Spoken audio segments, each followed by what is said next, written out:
Eh bien le bonsoir, comment vous allez Kaku Kaku à tous comme on a pu l'avoir dans ce chat de qualité. Bon, ce soir, vous l'avez peut-être vu, on va faire un retour sur ce qui s'est passé à Bologne avec les personnes de l'équipe qui nous ont fait un très très très beau retour. Vous me redites juste si au niveau de la voix et du mixage son, on est pas mal avant que je puisse introduire les deux plus belles personnes de cette planète, hein, et je pense que cette planète, on est sur un euphémisme. Hein, on est sur deux personnes, deux grands champions aujourd'hui, puisque ce soir, on va avoir une interview avec les deux derniers vainqueurs de YCS français, à savoir Mathieu et Noël. Alors, là, il va se passer un truc. C'est que je vais me démute, ils vont m'entendre, et vous allez les entendre. Du coup, il va y avoir une chance sur deux pour que vous soyez en plein milieu de la game Gotti de Mathieu, qui est en train de se jouer avant que je lance quoi que ce soit. Donc, mesdames et messieurs, je vous prie d'accueillir Mathieu Carrément. et Noël. Voilà, je vous l'avais dit, ils étaient en plein milieu de la gamme poisson. Let's go, coucou. Let's go, salut à tous. Bonjour, bonjour, comment Oui, allez-vous? Comment allez-vous? Bougez pas, il y a des images, bien évidemment. Alors, Noël n'étant pas malheureusement équipé d'un processus de capture vidéo, vous allez avoir un processus de capture fixe avec une belle photo de Noël. Voilà. Bah, let's Noël, go. tu sais quoi? On parle de toi. Comment tu vas ce soir? On va commencer par toi. Moi, je vais bien, je vais bien. Je suis bien rentré du YCS avec une petite crème, mais on est là ce soir en pleine forme. Et Bon, puis, moi, mon événement s'est plutôt bien passé, hein, donc pour ouais, ceux qui n'avaient pas l'information, je suis allé jusqu'en top 16. J'ai perdu contre, je crois que le joueur Memento qui a fait top 4. Donc, je crois que t'as été vengé à peu près un peu plus tard. j'ai été Ah, Dans mais vengé. le... il s'est vengé tout seul, hein. Il m'a Il s'est détruit en 15 minutes et il s'est fait détruire en 15 minutes il par une s'est petite détruit team. tout seul en 15 Par une minutes, petite team. monsieur. Il n'y a pas de. Genre, il n'y a rien d'autre, hein, vraiment, c'est. Bon, l'homme que tout le monde veut avoir en vidéo en ce moment, l'homme que tout le monde, Coucou. tout le monde- de qui tout le monde parle en ce moment.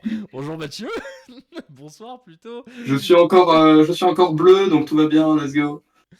Ouais, parce que toi tu enchaînes les plateaux télé cette semaine, j'ai En ce l'impression. moment, oui, en ce moment, oui. Un petit peu. Hmm. Cet après-midi, on a pu te retrouver sur le live de Schmidt. T'étais en plein remote contre Rizil. Ça s'est bien passé d'ailleurs, j'ai même pas regardé la game. Franchement, c'était cool, hein. Ah, t'as joué contre, j'ai pas pu suivre, hein, mais t'as joué contre Schmidt du coup? Ouais, bah, juste, il faisait des game viewers, donc bah, je suis allé jouer. C'est Ah, sympa. le fameux viewer. Ah ouais, le viewer. Non, mais j'ai pu jouer contre Ryzen une première fois, lire les cartes, tranquille. C'est sympa, franchement. Ça fait. Tu jouais avec quoi? Tu jouais un deck, Ah, je jouais mon deck, genre. tu jouais ton deck, ouais. Alors, Ouais. lequel? Parce que nous, on a eu un reporter sur le Twitter qui a mis un magnifique tweet cet après-midi que vous avez peut-être pu Ah non, non, voir. pas Gotti. Pas Gotti. Je jouais Vince List. Ok. Bon, le chat, comment ça va se passer ce soir? Bon, vous avez déjà une petite idée grâce au débrief que vous avez sur ma droite. C'est bien, je monte la droite alors qu'en fait c'était à gauche. Fantastique. Magnifique. Donc, comment ça va se passer? On va faire un débrief du tournoi de Mathieu et Noël pour vous expliquer la préparation, comment les idées de deck sont arrivées. Parce que je vous assure que d'un côté comme de l'autre, alors Mathieu l'a déjà expliqué dans son live, mais on va refaire un petit retour dessus quand même, de comment on a trouvé le deck de Mathieu, comment le deck a été travaillé, les différentes phases par lesquelles est passé le deck. Et on va faire la même chose pour Noël. Parce que je vous assure que le Discord de la Ares a rarement été autant noyé de messages que sur les 2 derniers mois. Surtout dans le channel SE Azamina, parce que les Finsmiths ont été, comment dire, une sacrée épine dans le pied, Noël, si je peux dire, au Et début. on va dire une source de débat. Une source de débat, c'était pas mal, c'était pas mal. C'est bien dit, franchement, j'aurais pas dit mieux. Bah, tu sais quoi, on a l'introduction parfaite qui s'est faite. Euh, Ça a été quoi? Alors, déjà, on va recommencer par le début du début. Euh, Bienvenue dans l'équipe, parce que tu es le nouveau joueur de Ouais, l'équipe qu'on a annoncé ce Ouais, week-end. le petit dernier, il est maintenant officiel. Il est maintenant officiel parce que tu as rejoint du coup le Discord et les différents réseaux de l'équipe juste après Lille. Ton intégration s'est passée en douceur, cachée à la vue de tous, et on trouvait que c'est vrai que ce petit top à Bologne, c'était l'occasion d'annoncer la chose pour toi et pour le co-caster exceptionnel que j'ai eu ce week-end-là pour célébrer vos victoires à tous les deux. Comment s'est passée ton intégration, les premiers mois dans l'équipe comment tout ça s'est fait pour toi? Bah bien, sincèrement, hein. Enfin, j'étais un peu en pleine bourre après Lille, forcément. Et puis j'avais, on va dire, le cercle de test que j'avais jusque-là, avec lequel j'avais jusque-là travaillé, était un peu en bout de souffle. Il y a plusieurs personnes qui m'avaient plus ou moins informé qui travailleraient plus les formats après Lille. Parce que Donc j'étais content de retrouver des gens qui étaient motivés pour parler théorie, pour pouvoir playtest. Et puis je connaissais en plus déjà certaines personnes de près ou de loin dans l'équipe. Donc les affinités se sont faites très vite. dans ton cercle de personnes proches, j'aimerais dédier cette balle perdue à quelqu'un qui n'a pas de carrière. On pouvait dire qu'il y avait un ancien excellent joueur qui s'appelait Potosh avec vous, c'est ça? C'est vrai, c'est vrai. Oh non, la balle perdue à Popo. Alors Oh effectivement, c'est non. un ancien joueur, enfin aussi ancien hein, que ses cheveux, qui sont du passé aussi, malheureusement. Mais on l'apprécie toujours, on l'apprécie toujours. Mais il est Bien toujours sûr. pertinent, il est toujours pertinent. C'est quand même le premier homme et le dernier actuellement à avoir gagné le French Open. Donc C'est on tire vrai sur c'est l'ambiance, vrai mais qu'il a une victoire unique. Il y a déjà eu des YCS Lille, des YCS Bologne, mais jamais eu l'Open de France. Jusqu'à cette année, donc. Et qu'est-ce que je voulais dire? Ouais, au niveau de ta préparation de ton événement, parce que mine de rien, quand t'es arrivé dans l'équipe, il y a eu ces petites semaines de pause, histoire de calmer un petit peu on va dire l'engouement qu'il y a eu après Lille.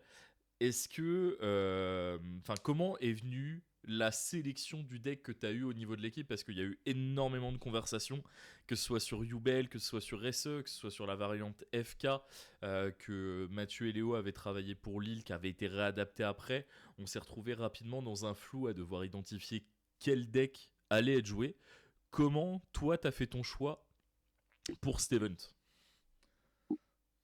Bah ouais, bah, moi je me souviens que de base, quand j'avais abordé la sortie de Rota, j'étais quasiment sûr que je jouerais Snake Eyes. Et puis les premiers tests que j'avais fait avec le deck étaient en fait pas concluants.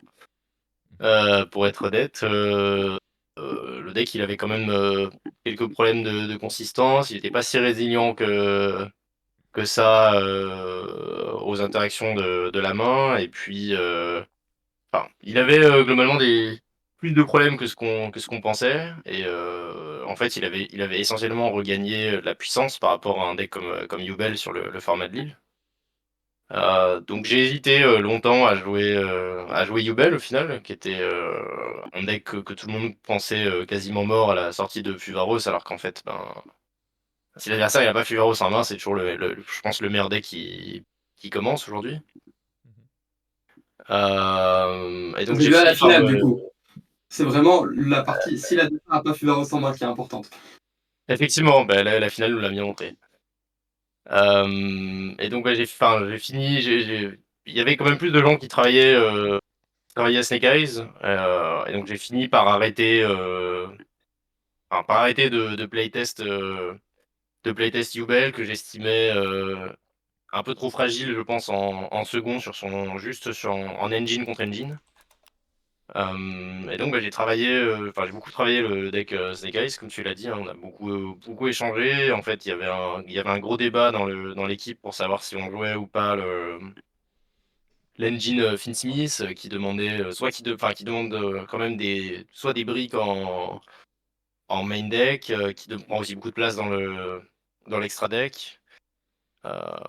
Et enfin, il y avait les Kashtira aussi sur lesquels on a enfin, doucement mais sûrement, on a mûri sur les cartes. On les avait considérées, on se disait que ça perdait sur une carte comme Droll and Lockbird. Et puis au final, en fait, on s'est rendu compte que c'était les meilleures cartes du jeu, hein, sur ce format. Les résultats l'ont prouvé. Alors, je sais pas si vous avez le decklist sous les yeux. Alors, je l'ai pas. Ça peut être la transition. Eh ben, écoute, vu que tu as décidé de prendre les rênes de ce stream, je te fais ça tout de suite, monsieur. Je vous transfère sur ta liste dans 3, 2, 1. Let's go. Voilà. Je pense que ce sera plus simple ensuite pour expliquer on va dire les choix. Bon, sur l'engine, il n'y a pas grand-chose à dire, mais plus les choix d'extra deck et on va dire les free spots, quoi, les slots disponibles qu'on a dans le deck. Let's go. Nono qui est très statique sur sa cam, mais qui fait avancer le débat. Voilà, c'est ça. Ça avance. Voilà, je suis plutôt un joueur back-end qu'un joueur front-end. Alors, il faut savoir un truc, une information importante sur la liste que vous voyez là, c'est qu'elle a top 16 un YCS, mais elle a pas réussi à top à Nancy. Voilà. Vous faites ce que vous voulez de cette info. Ah bah, Ça aussi, c'était c'est une vrai. balle perdue. Alors là, Après, si tu veux, Axel, Alors j'ai là- une autre info. Hein. Mais- la différence, c'est la planète Kashtira. Attention. Attention, ça fait Voilà. toute la différence. Moi, j'ai une autre info si vous voulez. Vous voyez mon deck du YCS? Vous voyez, j'ai fait X2 sur un week-end de YCS. Ben, je l'ai ramené 4 fois en local avant, j'ai quand même fait X2 à chaque fois. Donc mon deck, il a 100% de résultats X2 en tournoi. C'est juste qu'il y a des tournois de 4 rounds et il y a un YCS de 18 rounds, mais X2 à chaque fois. Bah, et au moins, c'est un Ouais. score régulier. Hein. Très régulier, Ouais, franchement. toujours régulier, toujours régulier. Alors, avant que tu développes un petit peu sur les choix et les ratios, il y a une question dans le chat, c'est ça a été quoi ta réaction quand Mathieu a déclaré en interview que Diabellstar c'était la pire carte du jeu? Enfin, je pense que c'est, Dans enfin, la évidemment, team c'est un peu avant, hein. extrême, hein, mais en réalité, il a pas tort dans le sens où les soft and trap étaient très très fortes sur ce format parce qu'il y a beaucoup de cartes comme Diabellstar qui demandent en fait d'utiliser une autre carte de sa main pour être jouée. Et la value se fait seulement si l'effet se résout. Mm. Et ça fait que quand t'en prends deux ou trois dans ton tour, et bah tu jettes des cartes de ta main pour des effets qui se résolvent pas, et en fait t'es très vite derrière au card advantage. Euh, donc il avait pas forcément tort. C'était loin d'être la meilleure carte du format. Je dirais pas jusqu'à dire que c'est la pire, mais Je n'en suis pas caché non plus. Hein. Je l'ai dit en interview une fois. Je pense que je l'ai dit bien 3 fois par jour pendant 2 semaines. C'est vrai. Genre, si sur vrai, le ça. Discord de la RS en training. Hein. Je crois que j'ai passé mon temps à dire ça. Même quand je jouais Fire King, je ne la jouais plus. Alors, c'est tout à fait vrai, je confirme. Moi, ce que je te propose, Noël, c'est de parler un petit peu de. Alors, les ratios de l'engine, je pense qu'il n'y a pas trop à y retoucher aujourd'hui parce que c'est des choses qui ont l'air d'être assez résolues sur les 20 premières cartes qu'on voit à ouais, l'écran. je pense qu'il y a que deux choses qui peuvent être questionnées. La première, c'est le deuxième Hawk, Mhm. que beaucoup de gens pensaient nécessaire, enfin en tout cas de jouer un quatrième niveau 1, disons, pour pouvoir résoudre l'effet de original au cimetière en follow-up. Et il y avait beaucoup de gens qui trouvaient très redondant le fait de maximiser toute la partie Diabell Star Azamina. Euh, à ça, je réponds que je trouve déjà le deck pas incroyablement consistant. Il a 90% de chance d'open un starter, ce qui fait qu'il y a 10% des matchs où on peut même pas commencer à jouer avec son engine. Et il faut open des combinaisons de cartes d'engine on va dire, qui sont pas redondantes, comme Bonfire, Diabell Star Déception, qui sont pas si redondants que ça à travers une entrap, pour pouvoir justement pousser à travers les interactions de la main de l'adversaire. Moi, ce que je trouve assez fou avec enfin avec Snake Eyes en général, c'est que depuis la sortie du deck, on a quand même eu une vague de bad, on a eu une vague de support, enfin même plusieurs. Et ce qui est fou, c'est que le ceiling du deck ne bouge pas. Il apporte toujours la même chose, peu importe le nombre de starters que tu vas avoir, et peu importe comment tu vas tourner ton engine. Je trouve que le ceiling de ce deck bouge pas malgré le fait que justement qu'on ait des cartes comme les Azamina qui soient sorties dernièrement, qu'on ait eu la limitation de H ou de Poplar. Le deck, malgré le fait qu'il se fasse toucher ou qu'il se fasse bouger, il fait tout le temps la même chose, quoi.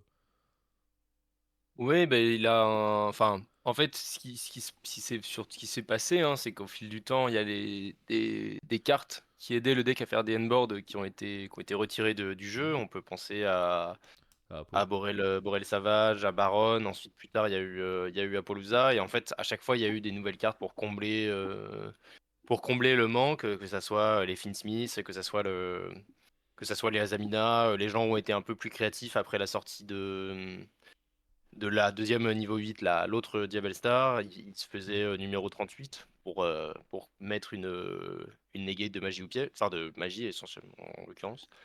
Donc en fait, il y a toujours eu des options d'extra deck pour remplacer celles qui étaient perdues.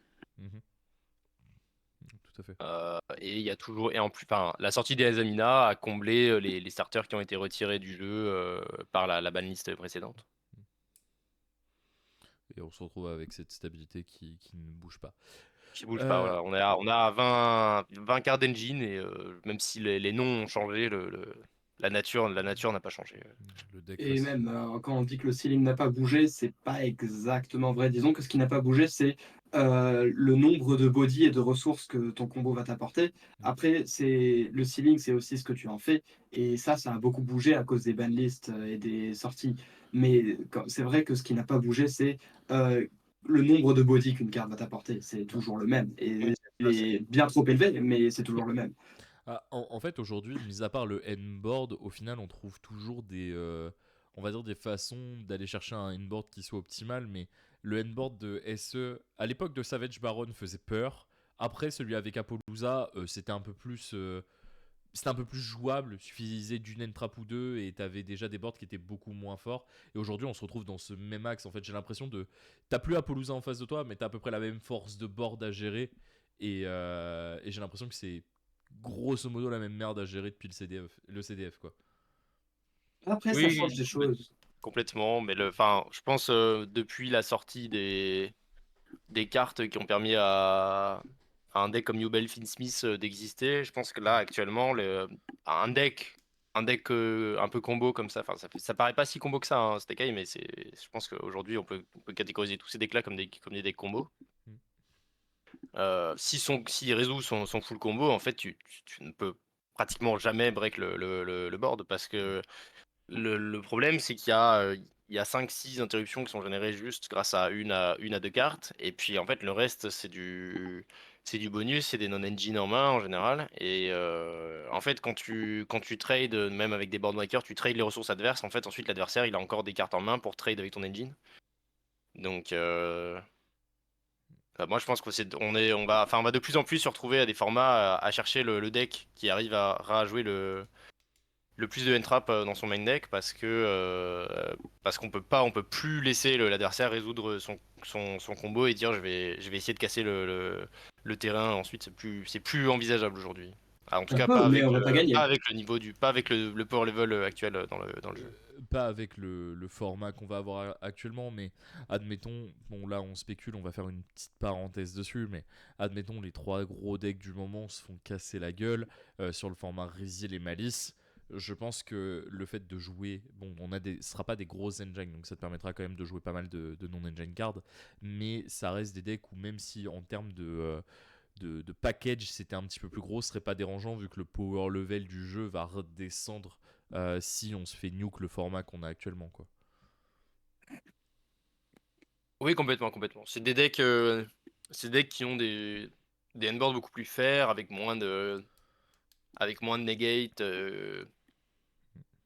et qui sont plus dans la bataille de ressources. Ah, j'ai pu jouer contre Ryzil du coup tout à l'heure et franchement, j'ai trouvé que le deck. Enfin, j'ai lu les cartes hier soir. J'ai essayé de comprendre un peu comment ça faisait et je me suis dit, oula, ils ont abusé. Et en fait, non, tout va bien parce que euh, ils ont abusé sur le nombre de plays et la capacité à jouer au travers des interruptions. Ils n'ont pas abusé sur la capacité à en générer. C'est-à-dire que même si le N-board génère pas mal, il génère quand même une negate de monstre qui va être en réseau, donc qui est la manière la plus forte de néger quelque chose, parce qu'on ne peut pas interagir avec tout simplement, et même si on ne peut pas répondre et tout ça va passer, et génère genre 5 pop, mais même si c'est 5 pop, on se dit c'est énorme. Oui, c'est énorme, mais c'est tellement redondant comme interruption que si tu as une carte qui passe qui contourne cette interruption précisément, tu vas pouvoir t'en sortir. Et donc le fait que le deck soit très très résilient au N-Trap, c'est pas grave. En Ça, plus, il n'est pas tant que ça. ouais, en plus. Alors, on va close la parenthèse parce que sinon, je pense qu'on va partir dans un Bien débat sûr, Bien sûr, mais c'est pour va dire que Mais voilà. les decks, le prochain format potentiellement, si on arrive à se débarrasser de Snake Eyes, Yubel et tous ces machins-là, on devrait avoir un format beaucoup plus simple. Ouais, puis on va retomber sur quelque chose d'un petit peu plus. Enfin, on repart grosso modo une petite reprise à zéro en mode on redescend le power level et on voit où on amène le jeu. Enfin bref, de fait de parler de CN Trap, ça nous offre une transition toute faite sur les choix que tu as pu faire sur, on va dire, tes 20 autres slots de deck. Et le truc qui saute un petit peu aux yeux, c'est 3 choix. Alors on reviendra sur les Finsmith après, pourquoi tu les as gardés au final. Mais j'aimerais qu'on parle de Fenrir, j'aimerais qu'on parle de Mourner et j'aimerais qu'on parle de Droll. Qu'est-ce qui t'a amené à aller sur ces choix-là? Et juste avant que tu nous répondes, j'en profitais pour remercier tous les gens qui follow depuis tout à l'heure. Je vous vois, mais j'ose pas trop les interrompre, vous comprenez? On aime bien entendre les gens qui jouent bien parler. Je t'en prie, Noël, vas-y. Bien sûr, merci, merci. Non, bah, on va commencer par Fenrir, je pense. Pourquoi Fenrir et pourquoi de manière générale les Kashtira? Bah, les Kashtira, en fait, ils ont deux gros avantages dans le format actuel et dans ce deck en particulier. Le premier, c'est qu'ils trade très bien dans la bataille des Entrap parce que c'est des bodies qui génèrent quelque chose plus ou moins chaque tour, que ce soit une interruption ou même une carte. Et en plus, ils sont assez gros, il y a pas vraiment de monstre qui se normal summon qui est capable de les dégager facilement.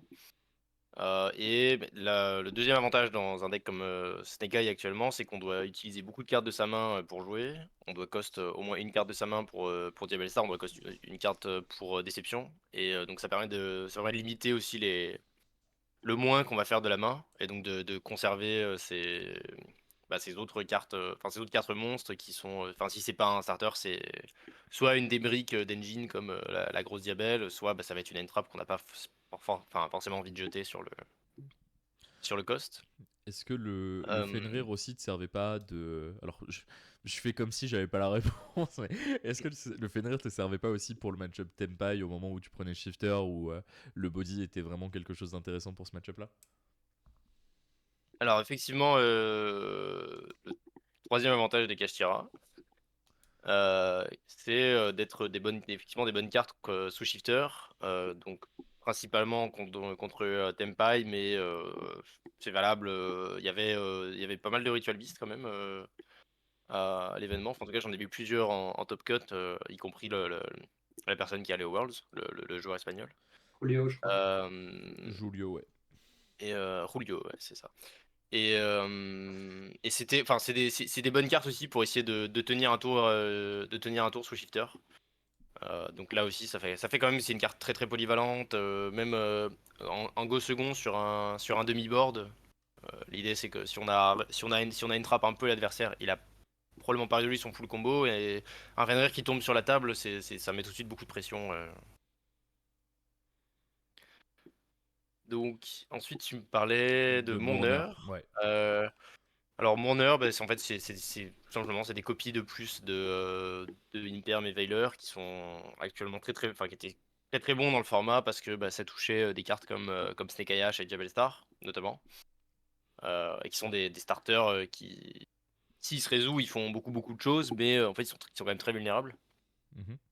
Mon heure a aussi l'avantage, comme Fenrir, d'être une carte qui est en vie sous shifter, donc pareil elle peut aider à survivre un tour contre Tempai. Euh, Elle a malheureusement pas vraiment d'application quand on la pioche En quand on la second. pioche en sixième parce que Si, elle negate Azurune. Elle negate alors, Azurune et elle peut negate IP s'il va en stand-by. c'est Mais effectivement, c'est rare. mais sinon le problème de la carte, c'est quand TCG elle est écrite comme un trigger effect. Enfin, en tout cas, c'est une carte qui marche comme un trigger effect, donc on est obligé de la faire comme on est le turn player, on est obligé de la faire chaining 1, alors que si vous avez déjà joué cette carte sur un Master Duel par exemple, avec les rulings OCG, ce serait un quick effect, donc en fait l'adversaire serait obligé de déclarer son trigger avant, et on pourrait le mourner en réseau. Donc c'est assez fort contre une carte comme SP par exemple. Et la dernière question, c'était Et au niveau de effectivement, Droll. donc la dernière c'était Droll. Hmm. Droll, en fait, ce qui permet de faire, c'est d'augmenter la probabilité que l'adversaire fasse un demi-board parce que il y a quand même de plus en plus les decks ils tutorisent beaucoup dans leur tour. Mhm. Et même si on fait Droll sur un Steak Hayash, l'adversaire il peut quand même faire pas mal de choses selon sa liste. Je pense qu'on a déjà plus de chances de rester dans la partie que si l'adversaire il résout vraiment le full combo. Droll, il a l'avantage de pas être mort en premier. Ce qui était quand même ce qui me gênait un peu avec une carte comme, enfin, avec des cartes comme les Mulcharmy, parce que les Mulcharmy, enfin, dans la bataille de N-Trap, quand tu commences, les Mulcharmy sont des très mauvaises cartes. Parce que elles sont pas en vie, parce on va quand même mettre des bodies sur le terrain pour essayer de jouer. Donc certes, on peut les cost sur les Diabell Star et autres, mais je suis pas fan de l'argument parce qu'en fait, il y a déjà tellement de briques dans le deck. Rien que enfin, il y a les deux briques Snake Eye, déjà les deux gros. Il y a les Finsmith dont on n'a pas encore parlé. Bah, Et tu puis il permets y a d'avoir une. Vas-y, les vas-y. copies, éventuellement les copies redondantes de Diabell Star. Mais voilà. Moi, enfin, en tout cas, moi, je trouvais que c'était l'une des cartes qui rendait gagnable les match-up Fire ou des Yubel sur certaines mains. Enfin, ça empêche rarement l'adversaire ça stoppe rarement l'adversaire complètement, mais ça l'embête suffisamment pour permettre peut-être à une deuxième entrap d'être très impactante ou à minima de l'empêcher de générer plus de CA dans le tour.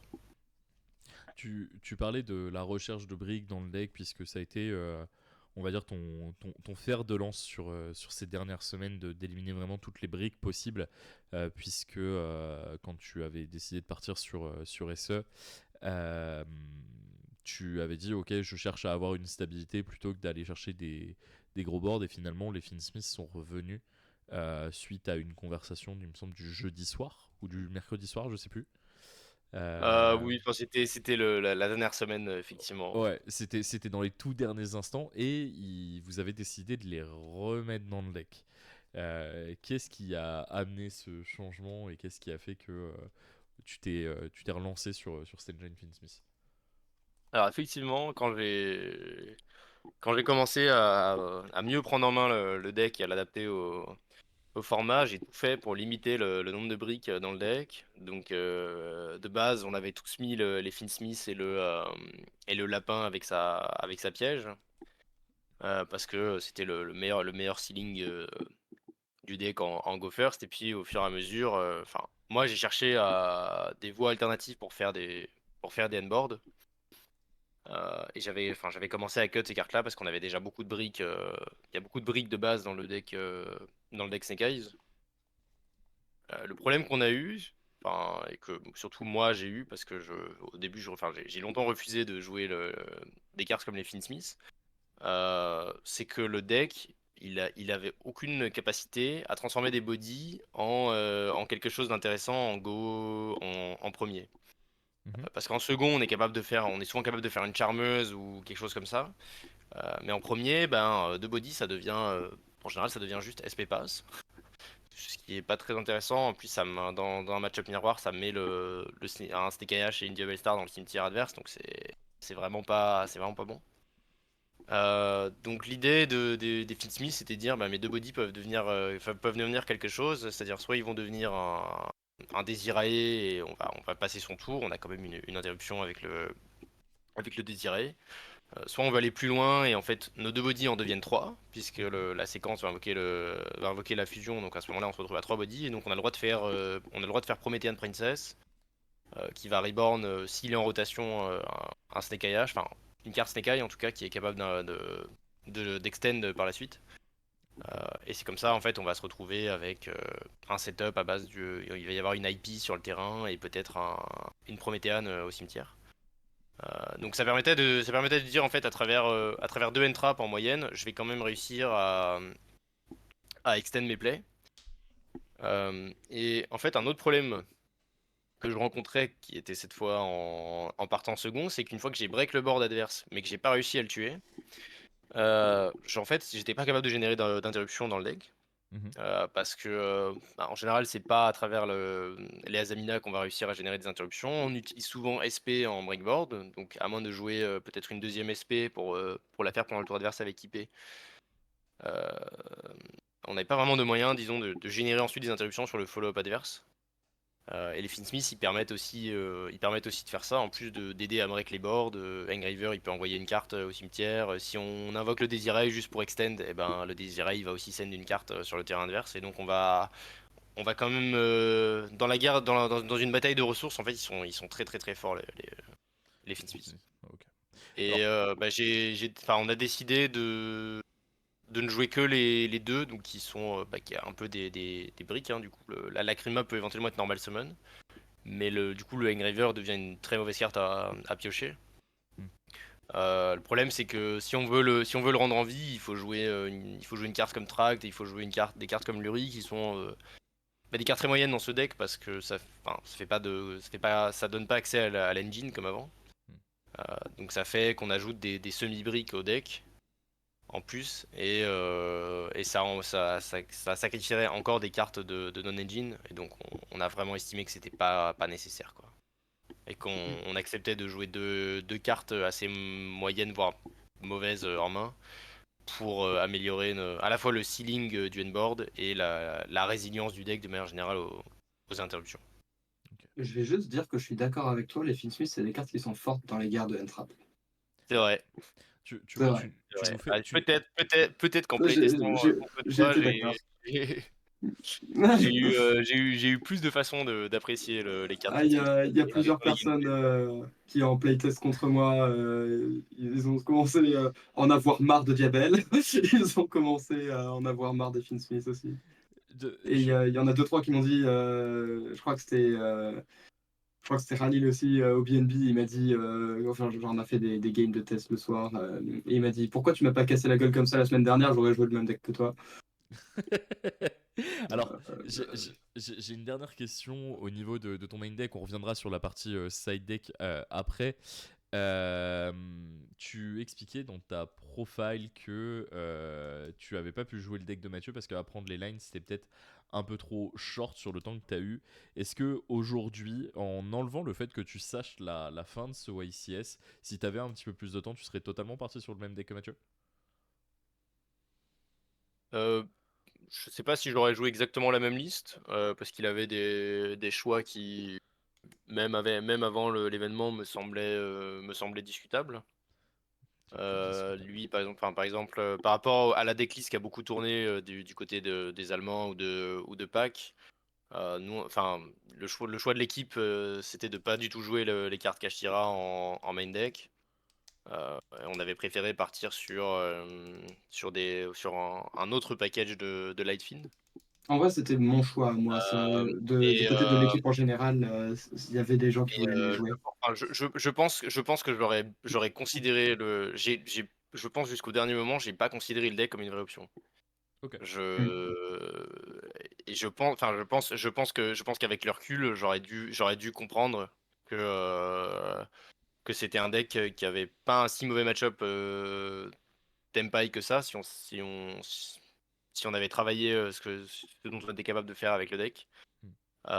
Et puis qui avait vraiment un match-up insane contre les Deckfire.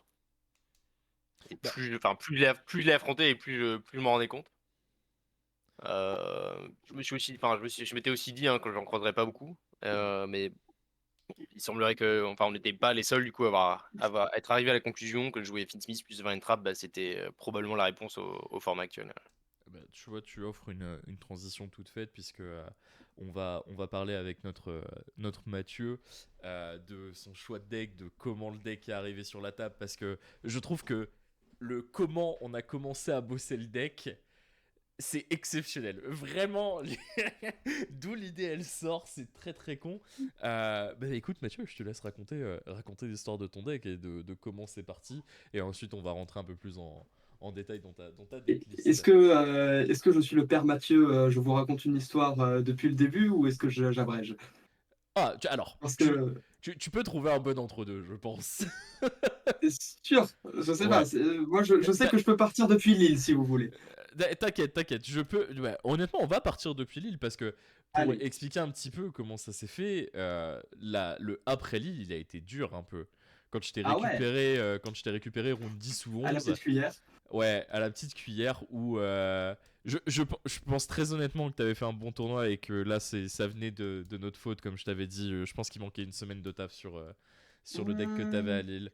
Euh, au Non, je pense que oui, peut-être, je sais pas. pour au moins aller chercher un. Bref, on t'a ramassé à Lille à la petite cuillère et à partir de là, ça a été un Exactement. challenge. Vas-y, je t'en Ah prie. bah là, compliqué. Donc, je sors de Lille, je suis pas content, enfin je suis content du deck que j'ai joué, je suis pas content de mon score, et enfin, même si je suis content du deck que j'ai joué, je pensais qu'il pouvait être amélioré, parce que la liste était pas parfaite non plus, parce que les board breakers c'est plus difficile à optimiser que les hand traps, je pense.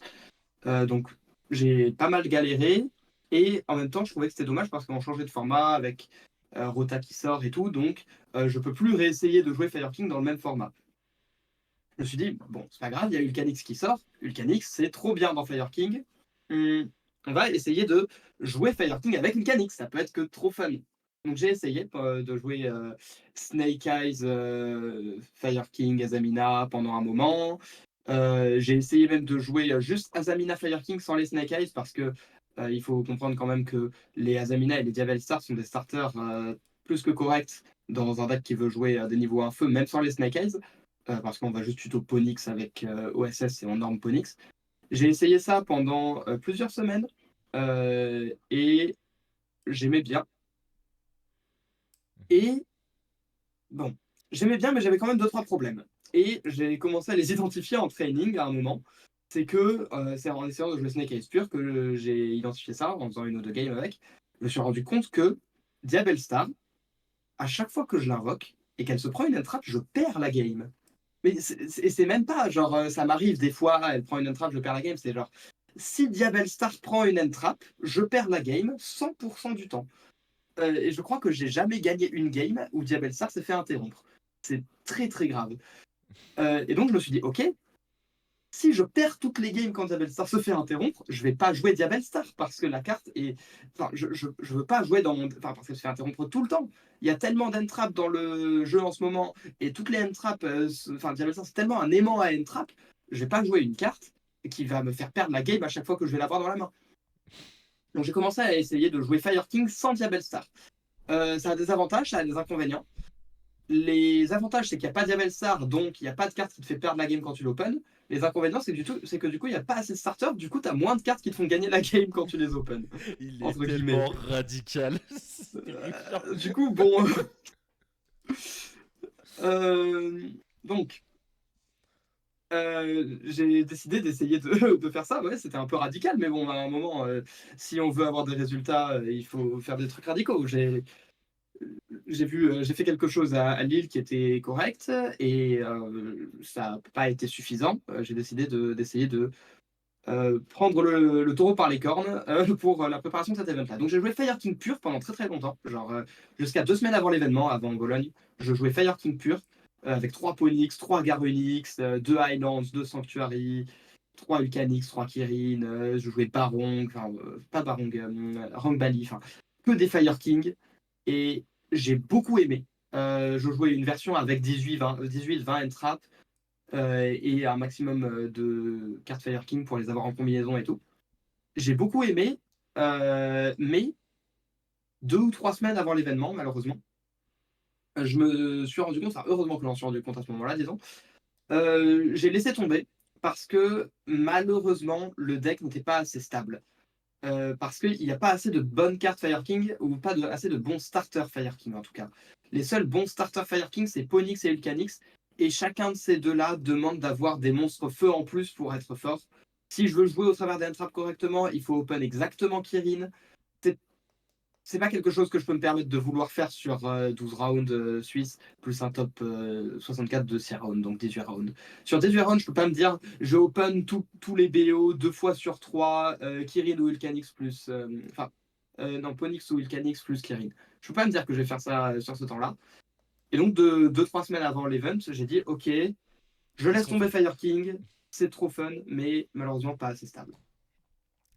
Donc j'ai cherché un peu, j'ai passé 2-3 jours, 1 ou 2 jours peut-être, je sais pas, à vagabonder dans les différentes chaînes du Discord, à demander aux gens. J'ai voulu apprendre Memento, je suis allé Build Lab, je suis retourné voir Snake Eyes Pure, j'ai regardé Yubel très vite fait, Et des choses comme ça. est-ce que je peux vous dire, c'est qu'il avait pas envie, hein. C'était Ah pas non, des non! decks qui le faisaient. Ah, non, Le non, seul non, deck non, non. que j'avais envie de jouer, c'était genre Labyrinthe, parce que j'aime trop Labyrinthe sur Nature, je trouve que c'est trop stylé. Mais j'étais en mode, c'est trop faible, je pense. Et genre, tous les decks avec Diabel Star dedans, je suis allé les revoir parce que j'avais pas le choix, mais j'y suis allé en marche arrière, hein. J'avais pas envie de jouer Diabel Star. Je trouvais la carte trop nulle. J'ai dit non, tout pas Diabel Star, vraiment. Et Mais là, à je suis ce allé voir comme par moment, hasard. Et à ce moment, je suis tombé sur le profile de Trif. Donc, si vous n'avez pas vu, c'est Trif qui parle comme Trif, c'est-à-dire il dit j'ai trouvé le meilleur deck 5, du monde. il dit je joue le meilleur deck du monde, 500% de chance de gagner, 800 enfin il dit quoi? Il dit c'est 70% de hand trap et 80% de starter le deck. Genre il te sort que des maths qui ressemblent à ça et tout. Et il jouait Finsmith pur avec des bestiales et des floodgates et des trucs. J'ai fait ok. Euh, Vas-y, ça a l'air drôle. Je vais essayer de jouer ça. Pas ça exactement, mais je vais essayer de build Finsmith pur. Parce que la Crima, c'est une carte qui est cool. Et genre, la loupe de ressources Finsmith, c'est un truc de fou quand même. Et là, Donc à ce bah là, moment-là, il trouve un compère de travail. j'ai Et, trouvé un vrai compère. Alors là, c'était et, Monsieur Giner Léo. et comment Mon vous Dieu. dire que Léo, quand on lui dit Léo, j'ai une idée de con avec un deck, c'est le premier à te faire Holden, je suis à toi, mon pote. Léo, pour les gens qui ne le connaissent pas, c'est quelqu'un qui est très fort pour trouver des FTK. On va le présenter comme ça. Ce qui veut Alors, dire qu'il est très fort pour trouver des petites synergies à la con et des trucs pour faire fonctionner des cartes ensemble, pour arriver en gros, pour partir d'un point A et arriver à un point B. Pour trouver la solution pour ça, il est très fort. alors je vais étayer un petit peu quand même, ce serait dommage de pas lui rendre hommage. Oui, bien sûr, je te laisse faire ça, tu le connais mieux que moi sur ce point. Léo Giner, pour vous donner un ordre d'idée, aujourd'hui Léo Giner il fait toujours partie du top 10 des meilleurs joueurs français, même 10 ans après avoir arrêté de jouer. Léo c'est le champion de France 2015, il a multiples top 8-4 YCS. La seule fois où il n'a pas été au Worlds parce qu'il n'avait pas son passeport, mais il avait sa qualif. Voilà, pour vous situer un petit peu le personnage, on est sur un grand monsieur du jeu français qui aujourd'hui s'amuse juste à martyriser les gens en faisant des FTK ou en aidant des joueurs avec des très bonnes dispositions pour gagner des events à gagner des events. Et ils se sont croisés avec Mathieu sur un Discord qui s'appelle la Ares. Et à partir de là, ça a été 2 semaines où les deux, c'était deux fous furieux dans... Vous voyez le laboratoire de Dexter, c'était Didi et Dexter. Qui jouait Didi, qui jouait Dexter, ça ne me regarde pas, mais on était sur ça. Je vais vous dire quand même que je l'ai pas rencontré 2 semaines avant l'event quand même. Non. Léo, j'ai passé pas mal de temps à Theorycraft Fire King avec lui pour Lille. Malheureusement, on n'a eu qu'une semaine sur le deck et c'était pas assez. Et j'ai passé aussi du temps à Theorycraft Fire King pur sans Diabel Star avec lui avant ce moment-là. Mais en gros, j'ai personnellement en tout cas beaucoup apprécié Theorycraft avec lui. Et quand j'ai trouvé la vidéo de Trif, du coup, j'ai regardé le truc et je me suis dit, vas-y, je vais commencer à aller sur DB, build ça rapidement, voir ce que je peux en faire. J'ai build ça et j'étais à ce moment-là tous les jours un peu sur le Discord de la ARES pour essayer d'être avec des gens, voir ce qu'on pouvait parler théorie et tout. Il arrive dans le call et je lui dis, il me demande ce que je fais et comme ça faisait un ou 2 jours que je cherchais un peu quoi jouer, que je cherchais un peu plein de conneries, je lui dis bon voilà, je regarde ce que je peux faire avec Finismith pur. Peut-être que ça peut être drôle. Et il me dit ouais, il y a plusieurs personnes qui sont parties de la vidéo de Trif qui taffent dans tel channel sur le Discord. Tu peux aller voir si tu veux. Je suis allé voir et effectivement il y avait pendant quelques jours en tout cas des gens qui taffaient un peu. À la fin j'étais plus tout seul, mais au début en tout Et cas on a essayé de trouver 2-3 trucs et il me c'était semble que cool. c'est Vincent de base qui avait lancé le Je truc. crois, j'ai oublié, Je mais en crois. gros Mais il y avait après, plusieurs Vincent, il s'est personnes fait qui kick taffaient. du Discord parce que c'était un accro. Mais ça, c'est une autre histoire encore. Comment ça? Attends, je suis pas au courant de cette histoire là. Mais Vincent, on est obligé de le mettre en vacances forcées. Il nous dit je prends une pause dans Yu-Gi-Oh! Et il est là sur tous les channels à dire aux gens non, attends, il y a ça. Et à un moment donné, on a fait Vincent, prends une pause. Il a fait mais j'y arrive pas. Je fais tiens, je te kick et là tu vas y arriver. Donc Vincent, pour être en pause, j'ai dû le kicker du Discord. Voilà. Ok, je vois.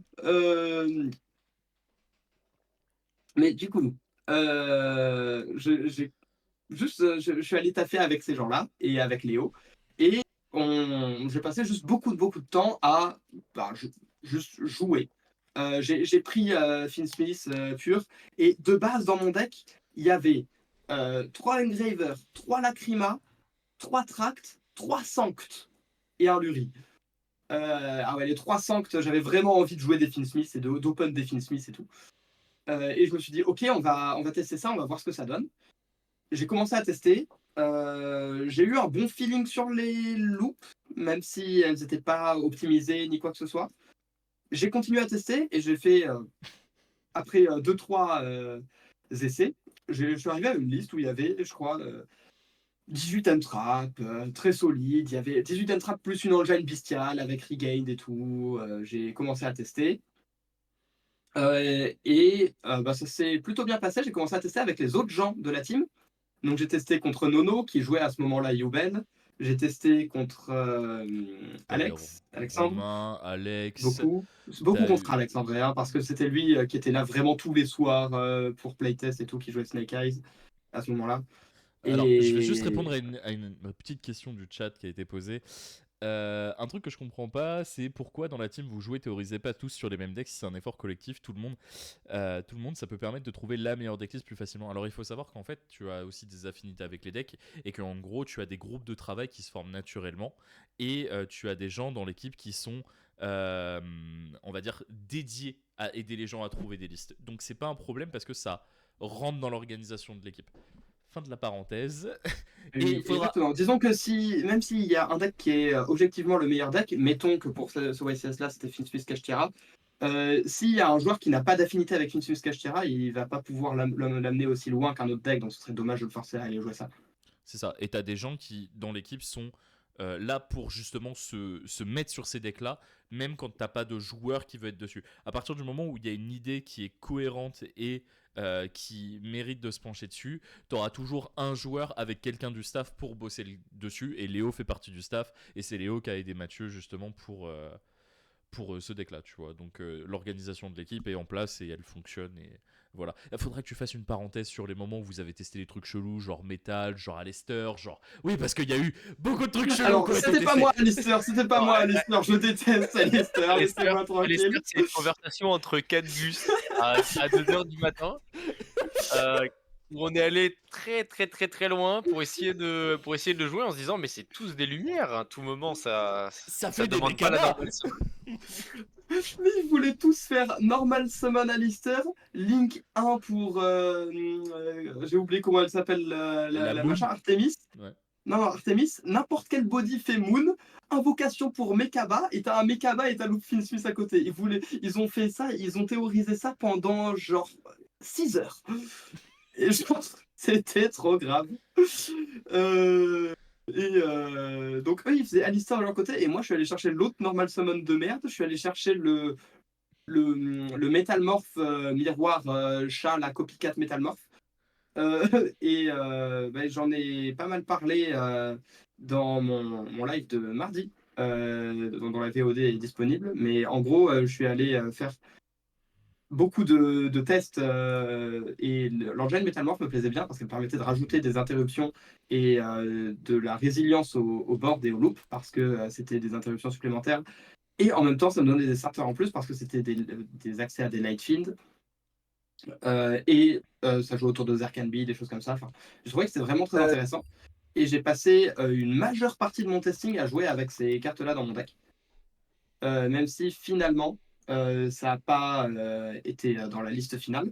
Franchement, je regrette pas, c'était très très fun et j'ai découvert une bonne engine et des trucs sympas. Mais en gros, oui, on a testé beaucoup de trucs bizarres et tout. Moi, j'ai continué à jouer contre les mates, donc toujours Nono, Alex, tout ça. Et ça s'est relativement bien passé. il faut... Ah oui, pour ce qui est de Finsmith Paradise, donc la piège Finsmith, je sais pas si tu as moyen peut-être... D'afficher. Axel, je me dis peut-être de mettre ma liste à la Ah place. ouais, bah, putain, mais on en parle. je la mets pas depuis tout à l'heure, je suis vraiment un sgeg. Yes. Pour ce qui est de Finsmith Paradise, donc la piège qui est là, je l'ai trouvé relativement vite parce que bah, juste j'ai tapé Finsmith dans la barre de recherche et je me suis souvenu que la carte j'avais trouvé sympa en la lisant à la sortie. Je l'ai relue et j'ai fait tiens, elle est cool. J'ai pas pensé à l'utilisation de base, je me suis dit juste c'est cool parce que si je draw Ungraver Tract et que j'ai moyen d'aller faire un Desirail, je peux Ungraver pour aller tuto Paradise et ça peut être une très bonne interruption en tant que board wipe. Le pendule, j'en parle après, vous inquiétez pas. Du coup, j'ai dit ok, bon ben go, on va faire ça. J'ai joué quelques games. Et au bout d'un moment, j'ai relu les cartes de l'engine parce que bah, je les relis toutes. Voilà. Et j'ai vu la Krima, tiens, elle envoie une carte, c'est pas un monstre. Je me suis dit, c'est marrant, ça peut envoyer Tract pour faire une fusion. C'est vraiment ça l'utilité principale, évidemment. Mais voilà, j'ai relu Paradise, j'ai fait OK. Et j'ai fait, ah, mais ce Desirae, il peut envoyer, peu importe comment il touche le cimetière. Et Paradise, ça envoie Desirae. Et la Krima, elle envoie Paradise. Et la là, Krima, boum. elle Reborn Requiem. Genre, j'ai mis le truc, quoi, j'ai assemblé les pièces du puzzle, entre guillemets, et j'ai trouvé que c'était possible de faire ça. Et je me suis dit, vas-y, c'est trop, trop cool. Et ça a payé parce que bah, ça s'est vu en testing. La plupart du temps, justement, à cause des entraps et tout, mes boards étaient vraiment très très faibles contre tout ce qui est Snake Eyes, Yubel, tout ça, les autres decks méta. Mais le fait d'avoir la loupe, Lacrima Requiem au cimetière qui me permettait d'avoir une interruption forte en plus, j'avais quasiment toujours les moyens de non seulement survivre, mais interrompre complètement le combo adverse à son tour. Et j'avais moi toujours le grind Finsmith qui était en place parce que c'est une engine qui est extrêmement récursive. Et donc le testing a avancé comme ça. Et j'ai été de plus en plus convaincu par le deck.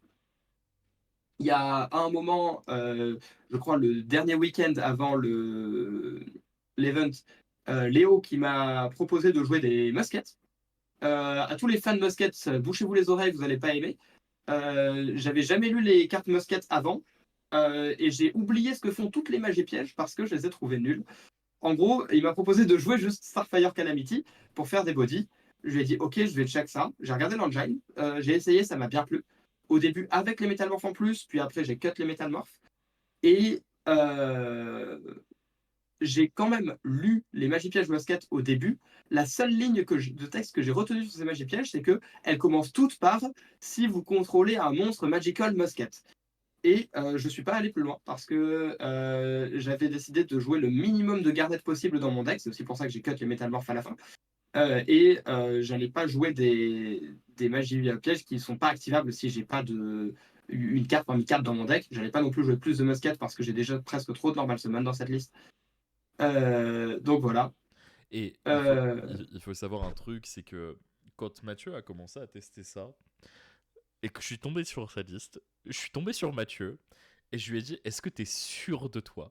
Parce que vraiment, quand on vous dit qu'on l'a ramassé à la petite cuillère après Lille, c'est vraiment pas un euphémisme. Hein. Et il me dit, il y a un truc, il y a un vrai truc.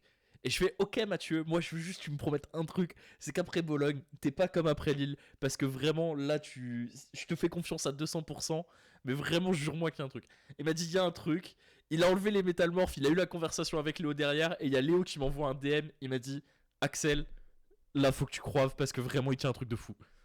Voilà. Ah ouais, ça ouais. Je suis pas au courant ça. Bah ouais, t'es pas au courant de tout. Oh, le Léo, le sensei qui a cru en moi, let's go. Donc voilà, et ouais, quand il est parti avec ça, j'ai fait... Moi, je suivais le jeu de loin, et honnêtement, j'ai vu la liste, j'ai fait...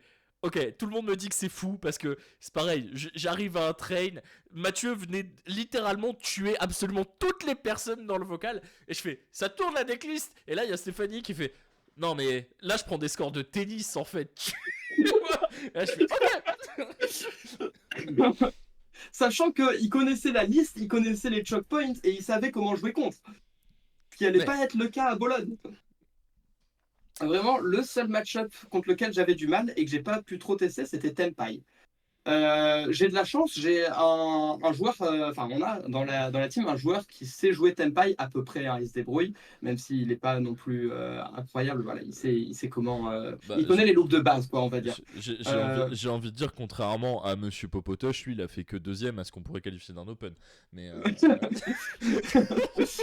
Bref, du coup, comme on a un joueur qui se débrouille, qui connaît les loops de base, à savoir Ludo, si vous savez pas, je crois que ça doit être le joueur qui a le plus de Tenpai top en France à ce stade, voire en Europe, je sais pas. Ça j'ai un petit doute, mais bref. Il joue Tenpai. Et du coup, je lui ai demandé de venir jouer Tenpai. Il est venu jouer à Tenpai et je me suis fait casser la gueule en boucle. C'était très très grave. Du coup, j'ai essayé de trouver un truc et j'ai fini par me dire, ok, les masquettes, ça me donne Babushka. Ok, les masquettes, ça donne Babushka, c'est cool. Le truc, c'est que les masquettes, c'est 3 cartes, c'est 3 Starfire. Et il faut une magie piège en plus, donc c'est pas gratuit non plus. On a cherché d'autres solutions et on s'est dit, ok, il faut un truc qui soit vraiment très fort en plus en Go First, parce qu'en Go Second, il n'y a pas besoin d'aide. Le deck, il est trop fort en Go Second. Qu'est-ce qu'on peut mettre dans le site qui nous aide Going First? Et franchement, la solution, ça a été les Kashtira. Les Kashtira, c'était incroyable. Les ratios ont un peu bougé, mais dans l'idée, le fait d'avoir des cartes comme ça qui génèrent une interruption toute seule, qui jouent sous shifter, qui génèrent du card advantage, qui vont au grind, ça a été monumental. Avec le fait d'avoir Vressos qui peut choisir entre Unicorn et Fenrir pour soit avoir Unicorn into Burst, Burst qui peut trigger les muskets, ou Reborn Unicorn pour l'utiliser comme extender, ou d'aller chercher Fenrir qui va chercher Riser pour le Norm pour faire une Moon, ou d'aller chercher Fenrir qui va chercher Riser pour le Spé pour faire un Babushka, peut-être même aller faire d'autres choses comme ça. C'était vraiment monumental et ça a été la solution, pas miracle, parce que c'est le truc que je pense que j'ai pas réussi à trouver, que j'aurais beaucoup aimé avoir avant l'event. J'ai trouvé une solution, mais j'ai pas trouvé la solution. La solution, c'est les gens de la Red and Trade qui l'ont trouvé. C'était de jouer les caches, effectivement, mais eux, ils ne sont pas arrêtés là. Ils ont joué Shangri-Ira en plus, qui est, je pense, la meilleure solution pour jouer contre Tenpai et contre Shifter quand Tenpai l'active. C'est une carte qui est absolument incroyable. 3000 de défense, se protège de la destruction 2 fois, donc ne prend pas Raigeki. Surtout sous Shifter, elle est absolument impassable par Tenpai.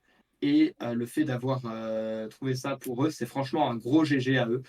Personnellement, c'est le truc dont j'ai été un peu jaloux dans leur liste, on va dire.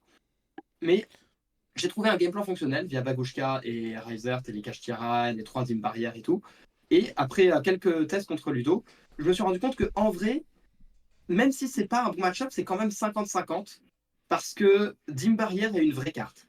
Et que si j'arrive à survivre, je peux aller au grind et me taper avec lui sans trop de problèmes. Donc entre Dim barrière, les caches, le fait que mon deck a beaucoup de grind, le fait d'avoir des bonnes entraps sous shifter, spécifiquement Mourner qui était vraiment très très forte, ça a été vraiment. J'ai dit ok, j'accepte. J'espère que je vais pas tomber contre trop de Tenpai et que, en tout cas que je vais pas tomber contre que des Tenpai, parce que si je tombe contre, mettons, 4 ou 5 Tenpai et que j'arrive à en arnaquer 2 ou 3 et qu'ils ne prennent que 2 victoires dans tout le tournoi, ça suffira. C'est exactement ce qui s'est passé. Je suis tombé contre 4 Tenpai, j'en ai gagné 2, j'en ai perdu 2. Ce qui était pas des stats, c'était des stats qui étaient acceptables, hein, honnêtement. Donc voilà, j'ai fait ça. Le dernier changement qu'il y a eu dans la liste, c'était à la fin. En tout cas, avant de partir. Le dernier changement dans la liste, c'était de remplacer Droll par Bell. Parce que je me suis rendu compte que j'aimais pas du tout Droll, qui conflictait beaucoup avec Fuvaros et qui ne faisait pas assez pour enlever des ressources. Mais par contre... Parce que tu me manges mes questions, j'allais dire, contrairement à Noël, toi t'as fait le choix de pas jouer Droll, pourquoi ça? Mais non, il y a même plus besoin d'animer, ils s'animent tout seuls les deux là. Je sais à quoi moi? C'est terrifiant. Mais Axel, c'est quoi mon activité plusieurs fois par semaine depuis 1 an maintenant? Mais j'ai quand même le droit d'être animateur sur ma propre chaîne, quand même. Oui, t'as le droit. C'est terrifiant. T'as le droit.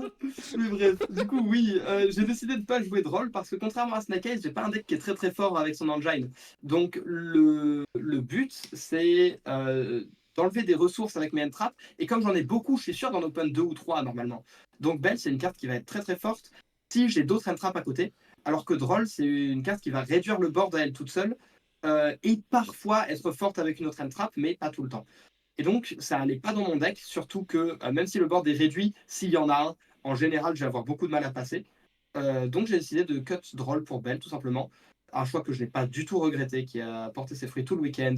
Belle a negate des bestiales, elle a negate Lurie, elle a negate Flamberge, elle a negate Prométhéane, elle a negate OSS pour tuto. Franchement, que des dingueries. Puis c'est pas une entrap qu'on voit actuellement, et donc du coup en fait le fait de la prendre, la personne déjà de 1 va pas du tout jouer autour, et de 2 en fait c'est vraiment un effet de surprise, et le Oui, fait de la pouvoir fois rentrer où, dans sa tête c'est bien quoi. la fois où j'ai negate un bestial avec, ça a instantanément gagné la game. Hmm. Mais ouais, donc voilà, ce genre de choses. Pareil pour la fois où j'ai negate un Flamberge qui voulait Reborn 2, enfin, des choses comme ça. Donc voilà, j'ai trouvé la liste. Je suis allé au YCS. Je suis allé à l'avenue dès le vendredi, c'était très cool. J'ai passé mon vendredi à ne pas jouer parce que j'avais pas eu de coéquipier pour le 3v3 et je pensais qu'il y aurait plus de side event particulier. En fait, il n'y en avait pas. Finalement, à la toute fin de la journée, je me suis dit, vas-y, je veux quand même faire un 3v3 parce que. Enfin, pas un 3v3, un side event de 8 personnes parce que j'en ai marre de regarder des gens jouer et de pas jouer. Du coup, j'ai joué Gotti. C'était très cool. Non, parce que je suis tombé contre Tenpai round 1 et je suis sorti, donc j'ai joué une game et c'était même pas une game parce que Tenpai c'est. Bref. Je suis allé juste, j'ai fait 2-3 games après avec Ludo encore, mais cette fois IRL. Et au dernier moment, j'ai eu une situation qui m'était pas trop arrivée en testing, qui était, j'ai commencé avec Starfire plus Sanct. Et j'ai fait Starfire, Active Sanct, invoque un jeton, Starfire avec Calamity, donc j'ai 3 body.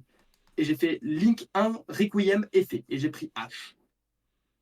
Et cette situation que j'avais presque pas eu en testing, je me suis dit, zut, j'ai perdu. Parce que j'ai plus de Requiem dans l'extra. Du coup, ça veut dire que mes Lightfield ne donnent plus accès à Engraver, ni à Lacrima. Et j'ai plus de Fieldsmith, donc j'ai plus d'Engraver ni de Lacrima. Et mes 2 bodies qui restent, Sequencia n'a pas de target pour fusion, parce que voilà, et ça faisait rien. Et j'ai dit, bah, zut, j'ai perdu. Et j'ai réfléchi, je me suis dit, ok, là, si j'avais un Aerioliter, j'étais trop bien, parce que du coup, je pouvais faire Sequencia, qui me donne Aerioliter, qui va foolish Lacrima, pour la reborn avec Agnofzei, pour refoolish Engraver, faire Necroquip et avoir César plus le setup de base. Et je me suis dit, ok, go mettre Aerial. Mais il n'y avait rien que je pouvais cut dans l'extra. Donc j'ai juste passé le Bagushka en side, qui était main à ce moment-là, parce que je me suis dit que, avec le fait que ma manière la plus simple de l'invoquer, c'est avec ça inclut Fenrir et Riser, que j'allais pas en avoir besoin pré-side. Ou alors si j'en avais besoin, ce serait anecdotique. Et j'ai estimé que j'avais plus de chances d'avoir besoin d'un Aerial. C'était le bon choix. Le aerial m'a servi quelques fois dans le tournoi et il a été très très impactant. Enfin, pas très impactant, mais il m'a donné des possibilités de jeu à des moments où j'en avais pas. Et c'est ça que je cherchais à faire. Donc voilà. Ok. C'était le tout dernier changement sur la liste. Et quand j'ai revu d'ailleurs la VOD sur la chaîne Axel, quand vous commentiez et tout, avec Léo qui disait non, il joue pas à Aerioliter. J'étais là, et si, mais je l'ai rajouté à la dernière seconde, t'étais pas au courant. Et, Alors, et oui. merci à tous les deux d'avoir échangé sur vos listes. Moi, j'aimerais qu'on revienne un petit peu sur l'event maintenant, sur les choses qui vous ont marqué. Si vous deviez retenir, allez, jusqu'à 3 matchs sur votre event qui vous ont marqué, ça serait lesquels et pourquoi? On va commencer avec toi, Noël, déjà pour s'assurer que tu dors pas Mm. et pour te redonner un peu la parole aussi.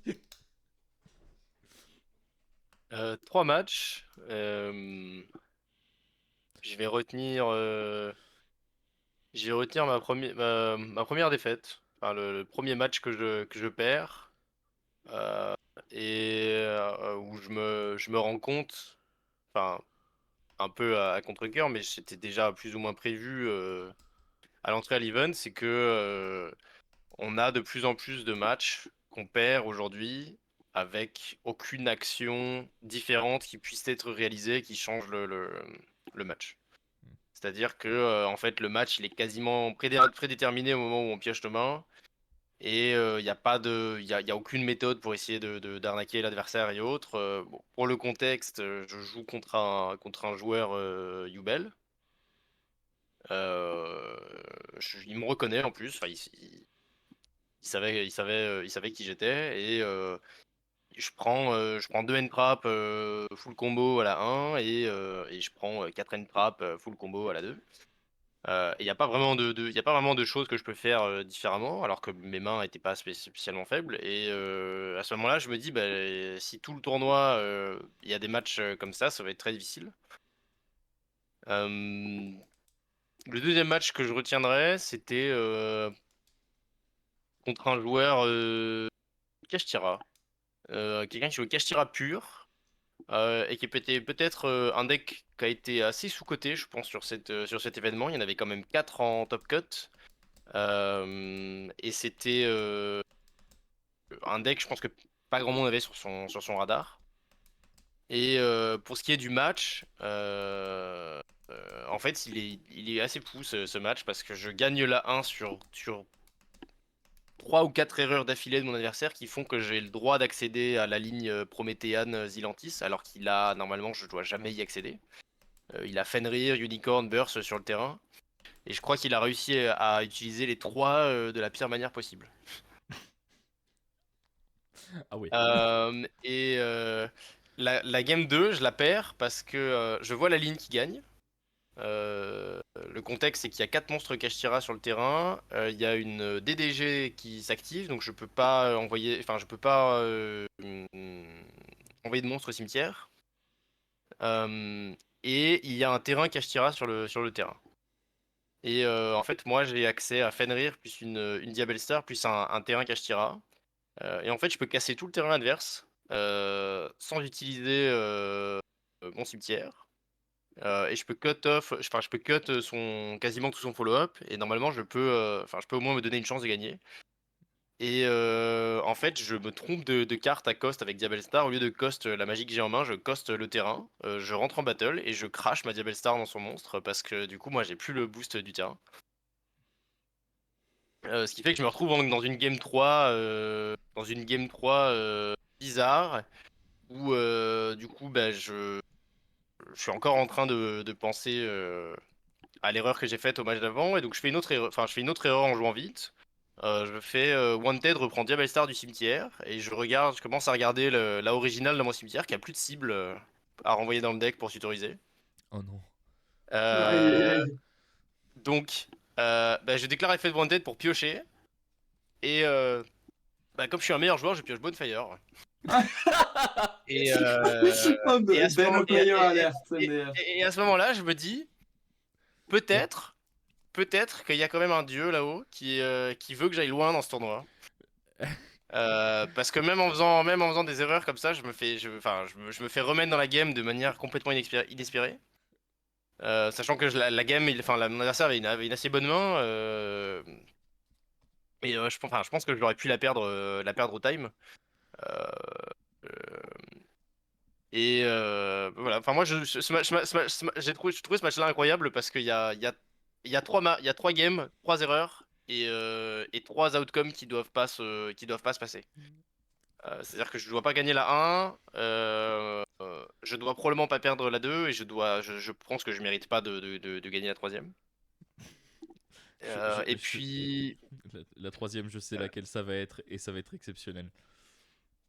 alors j'ai hésité, euh, mais en fait comme la première que je retiens, ça aurait été le même outcome que le top 16 que je perds, je vais parler de la game en top 32, Ok. qui est pas si intéressante que ça. Mais qui était une des premières fois où j'affrontais un top joueur européen, pas français, disons. Et donc je joue contre Dinkaboui, donc quand même un joueur très très expérimenté, très performant, un génie absolu du deck building. Pour ceux qui le connaissent pas, hein, je pense qu'il a inventé toutes les variantes de Runic. Il a inventé Draconic Pranked Strike Twin. avant la Link 1. Euh, et je trouve contre lui, je sais ce qu'il joue. Je sais qu'il joue la version du deck de Mathieu avec les Kashtira. On se regarde tous les deux, game 1, on a brick. La seule différence, c'est qu'il y a un Kashtira sur son terrain et pas moi. Une belle Et du coup, différence quand même. les cartes de mon extra deck partent une à une. Et donc, je suis obligé de concéder. Et la manche 2, j'ai une assez bonne main pour jouer. Et mon adversaire a 5 entraps. Donc, je me prends une entrap à chaque action que je fais. Et j'ai tellement de gaz que je finis quand même je finis sur une Prométhéenne seule sur mon terrain. Et j'ai une Imperm face cachée. Et j'ai les Finsmith au grève. Et il faut savoir hein, que Lacrima Requiem, c'est du follow-up de mon deck. C'est bien la Comme mon Clima deck de Requiem. Mathieu. C'est pas mal. T'as trouvé ça comment, la Clima Requiem, dans ton tournoi? Et donc, Tu l'as fait combien de fois? j'ai dû la faire 2 fois, je crois. Ah ouais, moi j'ai pas Euh, compté. ouais, toi, je pense que c'est match, hein. Même Requiem a été invoqué plusieurs fois par tour encore. Ah ouais, non, c'est pas possible ça. Alors, pas invoqué plusieurs fois par tour, déclaré plusieurs fois par tour. Parce Bien que sûr. Ah ça, oh là là, oh là là. ça, on a découvert peu de temps avant l'événement que invoquer Requiem, c'était une fois par tour, mais s'il est déjà sur le terrain, on a le droit de le réinvoquer, de réessayer l'effet. Ah ouais, franchement, mes adversaires où j'ai réinvoqué Requiem en phase, à mon tour je fais Requiem effet, H. Ok, Engraver remet Requiem, Link 1 Requiem, Requiem effet. Comment ça? Et la dernière manche, c'est là où peut-être la conclusion est assez intéressante parce que mon adversaire, il commence et en fait, il a qu'un seul play. Il se fait SP Fenrir, tutorise le niveau 4, il le normal summon, il fait Moon Requiem pour tenter de bridge les Finsmith et il prend H. Et en fait, à ce moment-là, Dinkabui, donc ça fait 3 manches, il a pas pioché une carte Finsmith. Et c'est là que je me rends compte que la variante du deck de chez eux, euh, elle a quand même un problème pour accéder globalement facilement à des light fin. Il y a quand même, on dirait qu'il y a 50%, 40% des mains qui n'ont pas de light fin. Et c'est là, je me dis, au tout début de l'événement, quand j'entends parler de la liste, je me dis, on ne sait pas encore laquelle des deux listes est supérieure entre celle-là et celle de Mathieu. Et je pense que à ce moment-là, dans le BO, je pense que la decklist de Mathieu est supérieure. Et que s'il a un peu de réussite sur ses match-up en top cut, je me dis que s'il y a un deck qui peut gagner l'event à ce moment-là, c'est le sien. Spoiler. Non. Et bon, du coup, mon adversaire mon adversaire a, je crois, il a juste Kashtira Burst, donc il fait son Fenrir. Et moi, j'ai une main craquée, j'ai Fenrir plus Snake Ayash plus Diabel Star. Et en fait, mon adversaire jette 3 entraps et déclare son Fenrir. Et j'arrive quand même à cette up séquence plus Desirae. Et je lui clean. Enfin, en gros, je clean tout son terrain. Il a 0 en main, 0 sur le terrain. Il a pas de follow-up au cimetière. Et il top deck, comme le très bon joueur qu'il est, il top deck la piège Finsmith. Oh, terrible. Et donc, il peut pas jouer. Alors, je vais finir un petit peu ce qui se dit avec la petite question dans le chat. Le bail de Requiem, c'est qu'en gros, Requiem ne peut pas être invoqué 2 fois par tour. C'est sa restriction. Mais par contre, l'effet Allez dessus d'invoquer. sur ton écran. Oui, c'est vrai. Hop, hop. Alors là, Et c'est en fait- Paradise. Ouais, hop. Oui, non, oui. Je peux l'afficher. Mais par contre, Oui. l'effet d'invoquer depuis le deck n'est pas once par turn. Du coup, vous pouvez le reborn avec la Crima en fin du tour adverse. Début de votre tour, vous pouvez faire effet pour invoquer depuis le deck. Votre adversaire va vous hache. Vous refaites votre loop, vous renvoyez votre Requiem dans l'extra deck, vous le réinvoquez, vous en invoquez un deuxième si vous en avez un deuxième. Et là, vous pouvez faire effet Requiem pour invoquer depuis le deck. Ça, vous avez le droit de le Même s'il hache pas d'ailleurs. Hein. faire. Oui, même s'il hache pas. C'est vrai que ça. Non, franchement, c'est tout aussi drôle. Et Alors, c'est vrai que Alex soulève Ouais. quand même un match. C'était à celle-là que Oui. je pensais. J'allais dire, moi aussi je pensais que t'allais parler de ça. Et quand tu disais il y a un dieu au-dessus de nous qui avait décidé que j'irais loin dans cet event, vraiment cette game elle est tellement dessinée pour ça quoi. Bon, faut pas le dire trop fort parce qu'après tu vas réveiller un mec qui s'appelle Yusei sur Twitter et ça je suis pas sûr que j'ai envie de le faire, tu vois. Oh non. Alors, effectivement, on va parler rapidement d'un dernier match. J'affronte c'est un joueur italien aussi qui joue Tempai, je crois. C'est ma première round du J2. Euh, et je perds la 1, je prends shifter. La 2, il fait un play en prenant pas en compte le fait. Enfin, il peut pas savoir, mais j'ai une Kashira Burst en main. Donc là, je remporte la game. Et la troisième game, je crois que je prends Mulcharmi, enfin Fulvaros. Et je finis sur un terrain assez très faible pour le match-up. Mais j'aligne plein de body. J'aligne beaucoup de body. Et mon adversaire, il a une main qui me tue. Il peut me tuer. Il invoque enfin, alors, il avait plus de synchro 10 dans l'extra deck, mais il invoque la synchro 7 qui fait le même effet, c'est-à-dire je peux plus déclarer d'effet en battle. Il invoque son Hydre à 6000 qui tape 3 fois. Et il tape mon terrain, il tape mon terrain, il tape mon terrain, il déclare ses attaques. Et il lui reste une attaque de Hydre. Et j'ai 4000 points de vie, donc à ce moment-là, ben, j'attends juste qu'il me tue. Mais il a pas fait ça, il a déclaré main phase 2. Parce qu'il a pas compté, il a mal compté les attaques qu'il a déclarées, et donc il se rend pas compte en fait qu'il lui reste une attaque sur son Hydre. Et donc il rentre en main phase 2, il a une carte en main, il a 3 monstres sur le terrain qui peuvent devenir rien du tout parce qu'il est sous Dominus Impulse, donc il peut pas, il peut invoquer Seal mais il pourra pas déclarer l'effet. Donc il passe turn, et donc j'ai 4 minutes pour le tuer, et j'ai 2 plays en main. Et donc le premier play prend H, et le deuxième se résout, bah, je clean son terrain et je le TK. Et donc on commence à ranger nos cartes. Et il me regarde et il me demande, droit dans les yeux, j'ai attaqué combien de fois avec Hydra?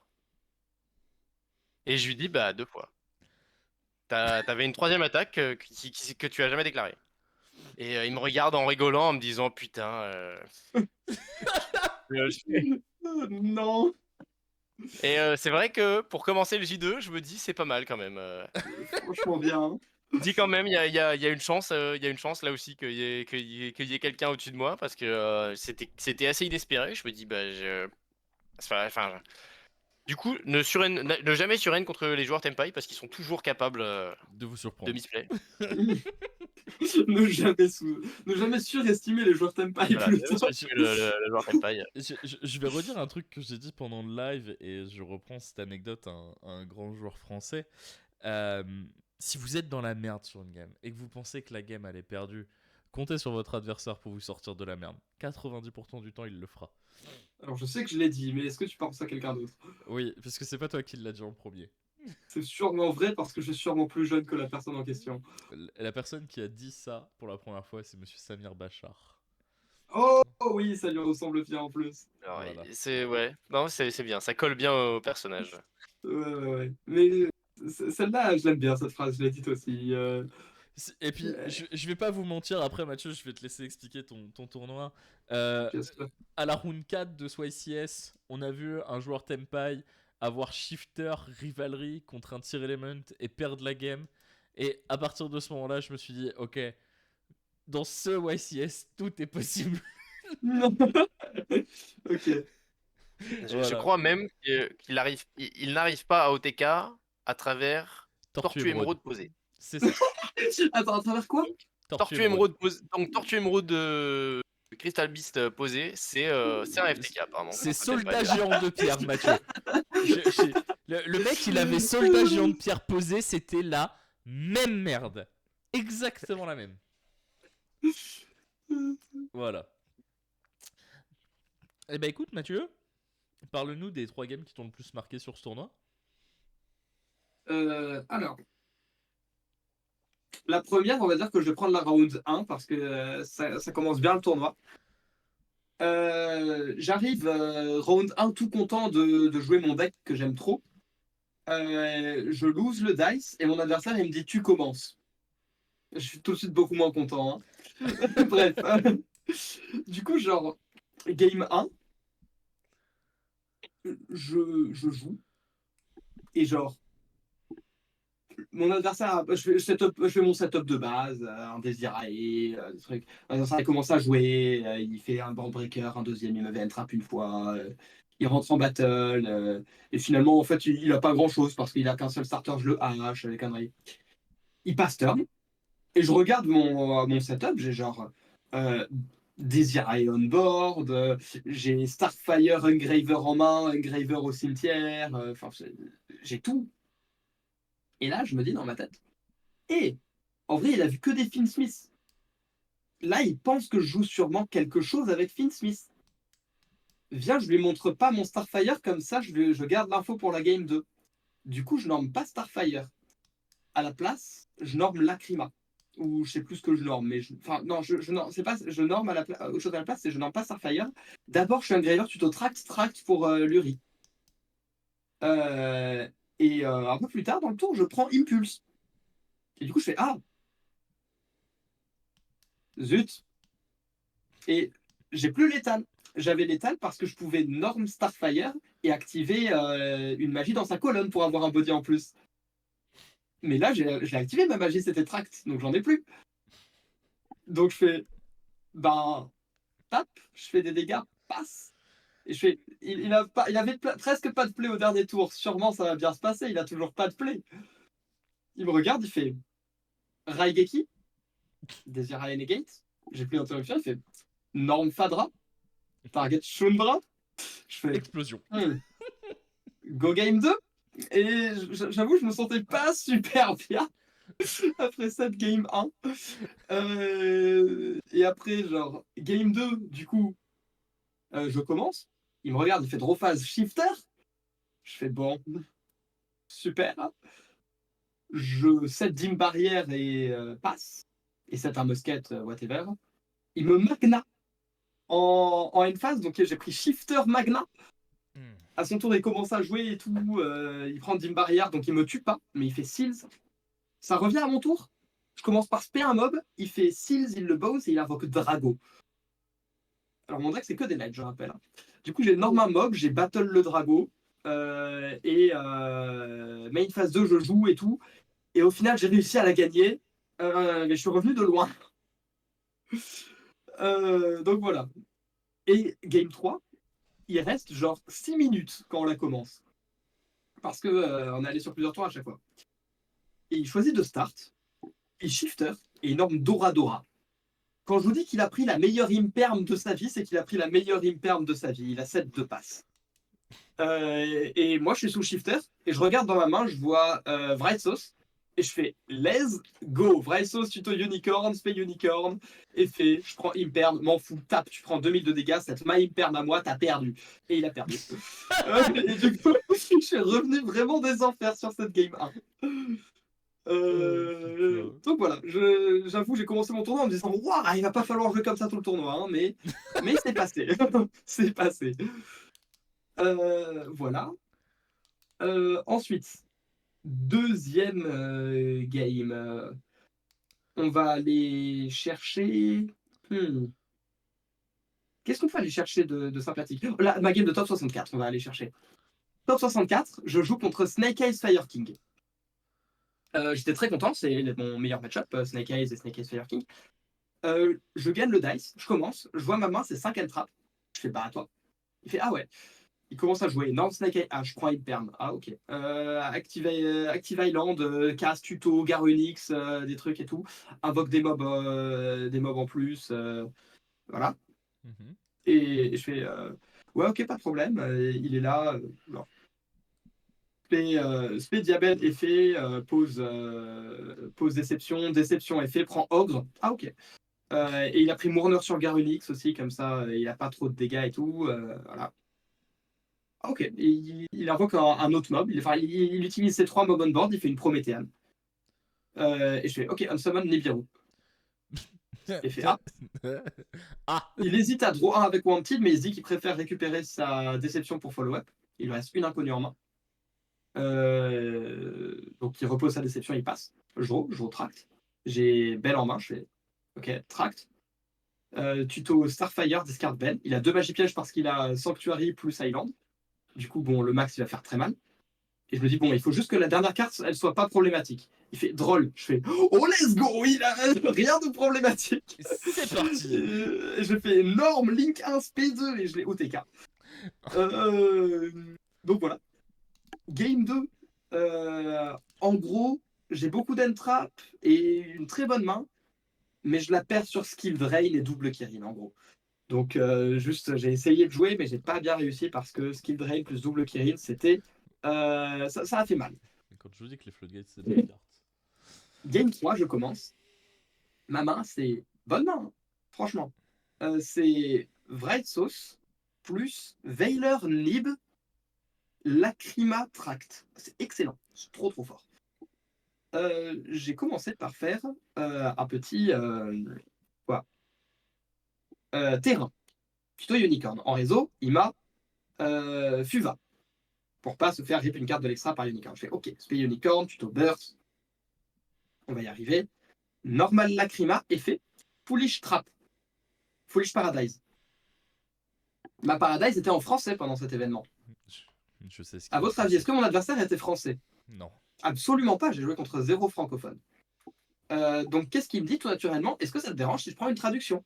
Je dis mais absolument pas, fais-toi plaisir, va lire une traduction. Il prend son téléphone, il va sur le run, il regarde la traduction, il lit la carte, il a fini de lire la carte et il me demande ok, du coup, quand tu l'actives sur le terrain, elle peut cibler un niveau 7 ou plus démon lumière et elle envoie tous les autres monstres au cimetière. Je lui dis non, c'est toutes les autres cartes, y compris les équipements du Désirae et tout et tout. Il fait ah ok. Et il me dit et au cimetière, quand j'invoque spécialement, tu peux la bannir pour envoyer un monstre fin speech de l'extra deck au cimetière. Je lui dis c'est de l'extra deck ou du deck. Il fait ah ok. Du coup, il a compris l'effet. Mais je regarde dans ses yeux, et dans ses yeux, il n'a pas compris les implications de l'effet. Il a juste compris que j'allais envoyer un monstre, il n'a pas compris ce qui allait se passer après. Du coup, je fais ok, maintenant je vais utiliser Unicorn et ma Lacrima pour faire une SP parce que j'ai besoin de Lacrima au cimetière comme démon lumière. Et je donne une seule draw, j'ai une interruption. Il draw sa carte, très bien. Burst, effet Burst, Reborn Unicorn. Il me impulse. Fair enough, comme ça j'ai pas d'Unicorn. Ok. Il commence son tour, il a 5 cartes en main. Il commence par One Tip tuto Diabel. Ok. Diabel discard quelque chose. Et fait. Je fais Shen SP. Il fait ok. Shen Veiler. Du coup, il me reste Nib en main et la piège au cimetière comme interruption, c'est tout. Et lui, il lui reste 3 en main. Il a 0 on board. Et il fait Talent, check la main. Je fais ah. J'aurais bien voulu garder mon Nib, moi, il était cool. Il check la main, il voit Nib Tract, il fait bah, enlève-moi Nib. Je fais oui, je comprends. Effectivement, c'est compréhensible d'enlever Nib dans cette situation. J'enlève Nib, je mélange mon deck, et il commence à jouer. Genre, il fait Norm Poplar, il lui reste une inconnue en main, tuto OSS. Et il joue comme quelqu'un qui a plus d'interruption et qui doit juste jouer de manière optimale pour l'étal, quoi. Du coup, il fait Link 1, Anima, replace Poplar, OSS, Cost Poplar. Je fais OK, ouais, bien sûr. Et je dis, maintenant, c'est incroyable s'il invoque Ponix quand même. Parce que s'il invoque Snake et H, peut-être que je peux pas tout cut comme grind et tout. Et il invoque Ponix, il fait effet, tuto Sanctuary. Sanctuary place Island. Je fais OK, il utilise Ponix Anima, il fait Ita. Encore une fois, je me dis, il faut juste pas que la dernière carte soit dérangeante. Il fait effet Island, casse Arvata dans sa main. OK. Tuto Garunix, OK. Effet un Garunix, effet 2 Arvata, OK. Reborn, Ponix, P Garunix. Effet Garunix pour casser du deck. Je dis, OK. Je vais chaîner Paradise. Il me regarde, il fait, oui, OK, pourquoi? Mais OK. Je résous, je fais, j'envoie Désirae au cimetière. Il casse Kirin de son deck. Il fait effet Kirin. Je lui dis, est-ce que tu as du trigger? Il me dit, oui, effet Kirin. Je fais, OK. Chaîne Désirae, target field. Et à ce moment-là, son expression passe de yes, j'ai gagné à il me demande ça envoie au cimetière, ça détruit pas. Hein et je fais oui. Et oui. Et là, il s'est dit et il a perdu. Ce fut un beau parcours. Et il a perdu.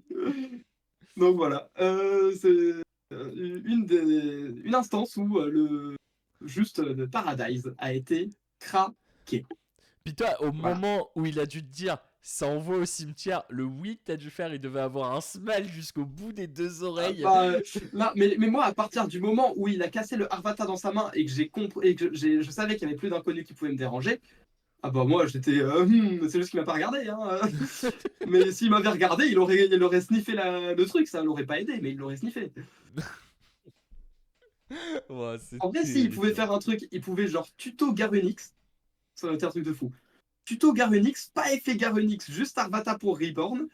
Promethean Reborn Arvata, parce que il aurait pu garder le Garunix en main pour quand je casse sa Island et que ça casse son board. Ok, ouais. Mais il aurait fallu qu'il voit très très loin, parce que voilà. Et même, j'avais d'autres moyens de contrer ça. Enfin, mais voilà, c'était le petit truc. Ah, Horus Mode, comment il va? Bonjour. Yes. J'ai même pas le son du mec. Bah écoute, en vrai, ça allait. Il était triste de finir sa run là-dessus, mais d'un autre côté, voilà, c'est une game. Donc voilà, c'était la deuxième game. Et troisième game de mon tournoi, je vais prendre ma game de top 8, même si, bon, vous l'avez tous vu. Peut-être pas tous, mais la majorité des gens l'ont vu. Mais c'est ma game préférée de tout mon tournoi. Et c'est même pas close, genre. Euh, Pac, c'est quelqu'un pour qui j'ai énormément de respect parce que il a un combo absolument incroyable et je pense que c'est compliqué de trouver quelqu'un qui quoi qui a tout ça. Je m'explique. Pac, c'est un type qui est un des meilleurs joueurs du jeu sans aucun doute. On ne sait pas exactement, il n'y a pas de classement exact ou autre, mais c'est un des meilleurs joueurs qui existent. C'est aussi un des créateurs de contenu qui produit le meilleur contenu en termes de qualité compétitive. Et il a, donc ça, voilà, c'est aussi quelqu'un qui a des moyens financiers absolument inimaginables pour le commun des mortels. Et c'est aussi quelqu'un qui est ultra sympa. Genre, c'est un des types avec qui j'ai le plus aimé parler dans tout mon week-end. Et je ne sais pas si on se rend compte à quel point c'est rare de trouver quelqu'un qui est entre guillemets à tout et aussi euh, agréable en tant que personne et en tant qu'humain. Et ça, pour moi, ça m'a marqué de fou. Et même, en règle générale, c'est quelqu'un pour qui j'ai énormément de respect. Donc j'ai été très très très heureux de pouvoir jouer contre lui en top 8. Déjà en top 16, j'ai cru que j'allais jouer contre lui parce que je jouais juste à côté de lui. Et j'ai été triste de ne pas jouer contre lui parce que je me suis dit, si jamais je joue pas contre lui, parce que lui au moins on perd, je suis trop deg. Et finalement de pouvoir juste avoir cette game en feature contre lui et tout, où on a sociabilisé un peu avant en plus parce qu'on était tous paqués pour les interviews et les photos et tout ça, franchement, j'ai vraiment beaucoup apprécié et je vais pas m'étendre sur le gameplay ou autre parce que bah, c'était un feature, voilà, mais en règle générale, juste pour le contexte de la game, le fait d'avoir été dans cette situation et tout, c'est ma game qui m'a le plus marqué de mon tournoi. Ok, Voilà. ok, les souvenirs, les souvenirs. Euh, donc il existe des bons créateurs de contenu compétitif pas sympas. Bah bravo, bah bravo, bah bravo. Non. Bah après, Vince, si tu Il le en prends pour existe. toi, si tu le prends pour toi, ça ne nous regarde pas. Ça, c'est une autre Exactement. La seule question, chose tu que je vois. veux dire, c'est que je trouve ça incroyable à quel point il a tout et il n'a pas pris la grosse tête. Enfin, ça, je sais pas, mais ce que je veux dire, c'est qu'il il est pas hautain ou quoi que ce soit. Et il est très très agréable et très très social. Et voilà. On commence à avoir un peu fait le tour d'absolument tout ce qui était possible et disable sur cette sélection. De base, je voulais revenir un petit peu sur les choix que tu avais fait, Noël, au niveau de ton side, avec le Fuvalos et le choix des deux floatgates, parce que c'est des floatgates, mais je pense que les choix ils sont assez faciles à comprendre. Du coup, moi, ce que je vous propose pour arriver gentiment vers la fin de l'émission, c'est de vous laisser un temps de parole libre où si vous avez des dédicaces à faire à des gens, si vous voulez avoir des remerciements, prendre le temps de remercier la communauté française sur sur le soutien que vous avez pu avoir, sur les différents messages que vous avez pu recevoir après l'event. Je vous laisse votre petit temps à vous où vous avez le feu vert. Tant que vous faites pas ban la chaîne de l'équipe, bien évidemment. Tu veux commencer, Nono? Ou j'y Bah, vais. oui, oui, si tu veux. Comme tu Popotoche, veux. c'est un enculé. Ah, d'accord, bah. Ah, let's go, let's go. Ah, yes, let's go. Non, ça reste le GOAT, ça reste le GOAT. C'est le facteur X, attends. C'est lui le vrai Factor X. Non, bah moi, enfin, je l'ai déjà fait dans ma profile, hein, mais je remercie toutes les personnes de la team qui m'ont aidé à m'intégrer, qui m'ont aidé à appeler les tests, à me préparer pour l'événement. Et puis bah, je suis hyper content que ce soit un membre de l'équipe qui ait gagné au final, même si c'est pas moi. Enfin, je pense qu'il y a quand même il y a toujours beaucoup de variance dans le jeu, donc c'est bien de voir que quand on est plusieurs, on est capable de la vaincre. Totalement. Puis, enfin, c'est ce qui est assez fou avec la soirée de ce soir, c'est que vous êtes les deux derniers gagnants des deux derniers YCS.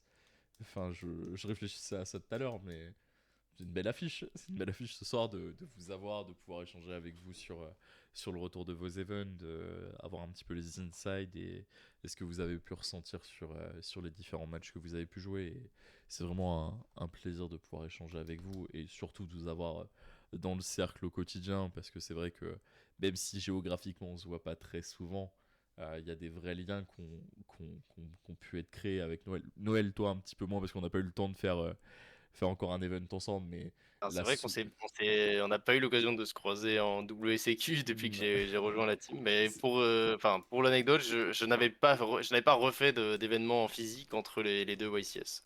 Ok. J'avais croisé, j'étais passé à UJ un soir et j'avais croisé Khalil. Et c'était mon seul playtest physique. Mais voilà. Et c'est vrai Et qu'avec après, toi, Mathieu, on s'était croisés. Tiens, je crois qu'avec toi, j'ai une des soirées où j'ai le plus rigolé de ma vie sur la soirée à Lille où on a playtest. Je sais plus si c'était pour avant le jour 2. Ouais, si, c'était avant le jour 2. C'était en revenant des ramen où on était tous les trois avec Léo et on a fait un playtest qui a duré jusqu'à 1h30, 2h du matin. Je crois que c'est j'ai vrai. rarement autant rigolé de ma vie parce qu'on enchaînait conneries sur conneries et je n'en pouvais plus. Vraiment, Mais bien c'était sûr, exceptionnel. toujours les conneries. C'est- Et oui. Ouais, Bah, après, j'allais dire aussi avec Nono, c'est plus simple de sociabiliser par Discord parce que lui, il est actif dans les channels, quoi. Contrairement à moi. Ah, ça va, t'es pas si inactif que ça à connaître certaines personnes.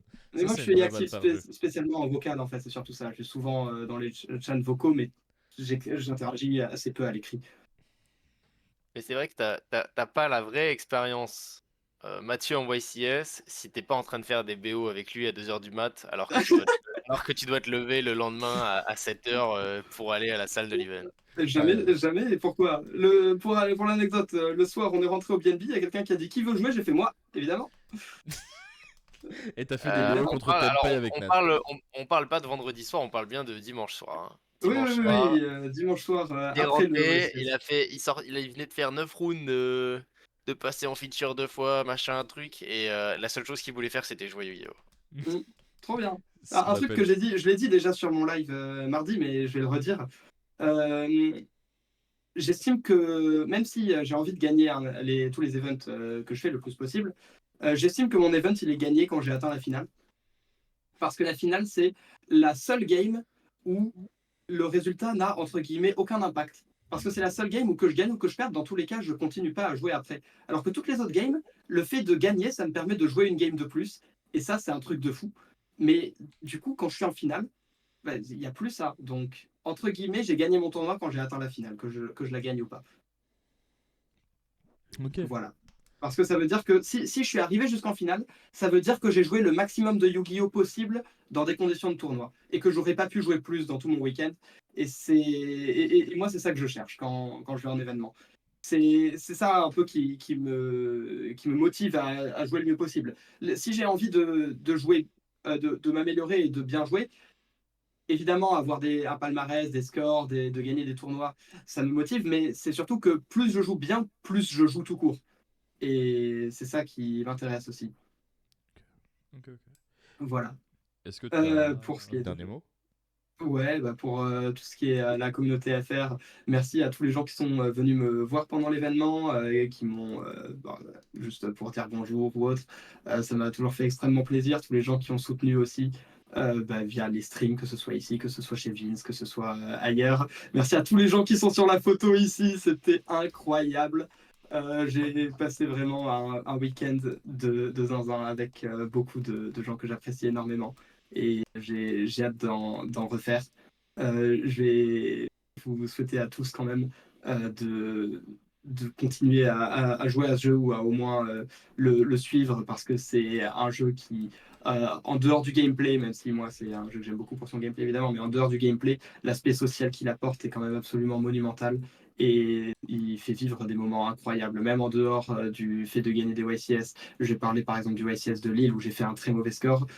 Si j'exclus le fait que j'étais complètement dégoûté par ma performance, tout le reste du week-end était incroyable et j'ai passé des moments vraiment fous. Donc c'est tout ça pour dire qu'il n'y a pas besoin, il n'y a pas besoin de gagner pour aller passer des bons moments dans ce genre de tournoi.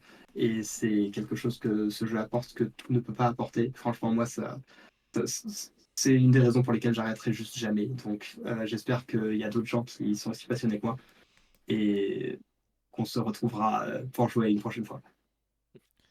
Bah, merci pour ces belles paroles, honnêtement, merci beaucoup. Euh, je sais que j'ai pas fait le résultat que vous avez fait, qu'on n'a pas du tout vécu l'event de la même façon, mais moi je tenais sincèrement à vous remercier tous les deux des émotions par lesquelles vous nous avez fait passer. Vous m'avez fait passer, je crois que j'étais en arrêt cardiaque pendant 1h30 à partir du top 4 de Mathieu, pour être tout à fait, tout à fait honnête. Euh, Merci à vous de vous investir autant, de faire briller la commune française, de faire briller votre passion et d'en parler aussi, aussi naturellement. Pour ceux qui veulent, je viens de vous remettre le Twitch de Mathieu. Je vais même vous l'épingler sur les petits temps qui nous restent ensemble. Euh, Merci à tous ceux qui auront follow la chaîne ce soir, qui se seront abonnés. Merci à tous de votre soutien, ça fait giga plaisir. Si jamais vous appréciez le contenu, n'hésitez pas à nous lâcher un petit like. Nous, on va s'arrêter là pour ce soir. Au moment où je veux pour arrêter, c'est fantastique. Je vais vous envoyer chez un petit monsieur d'une équipe concurrente qui s'appelle la TFL, qui s'appelle Marin, qui vient de lancer son live. Merci Mathieu, merci Noël d'avoir été avec nous ce soir. Vous retrouverez la VOD directement sur le YouTube de l'équipe dès demain matin. Et puis d'ici là, je vous souhaite à tous une très Je peux placer ma petite pub à la toute fin. Vas-y. Let's go, j'ai ma chaîne Twitch sur laquelle je fais pas trop de compétitif en ce moment. Enfin, en ce moment, j'en ai fait un petit peu, mais je partage justement tout ce que j'aime dans le jeu en général. Mais c'est surtout une échéance en particulier que je voulais donner, c'est la DC Cup qui va y avoir lieu le week-end de Noël. Donc c'est pour les gens qui ne connaissent pas, en gros c'est 72 heures pendant lesquelles il faut jouer le maximum de games pendant 72 heures et d'en gagner le maximum pour aller se qualifier au World. Je streamerai ça sur Twitch, même si ce sera sans commentaire ni quoi que ce soit, ce sera juste du gameplay. Mais si ça vous intéresse de voir du gameplay Master Duel, il y aura un live qui tournera pendant à peu près 60 heures sur les 72 ce week-end-là sur ma chaîne. Donc juste ça, si jamais vous voulez venir voir du gameplay ou venir soutenir la chaîne ou que ça vous intéresse. C'est tout pour moi. Mais merci beaucoup à vous, merci beaucoup Axel. Et merci à la Ares parce que c'est un environnement absolument incroyable dans lequel évoluer sur le jeu. Eh ben, merci, ça fait très plaisir à entendre. Noël, est-ce que tu as une petite pub? Alors, tu fais pas du contenu, mais peut-être que tu as un kebab à promouvoir, une série que tu as kiffé, un film. Bah écoute, non, mais si vous cherchez des kebabs, vous avez les déclises de Mathieu sur son Twitch. Ça, si vous voulez bien me voir jouer n'hésitez Gotti. pas. Et puis, bah, franchement, merci à la commu FR parce que c'est vrai que vous êtes incroyable en event. Peu importe le joueur qui va loin, il est toujours soutenu à fond.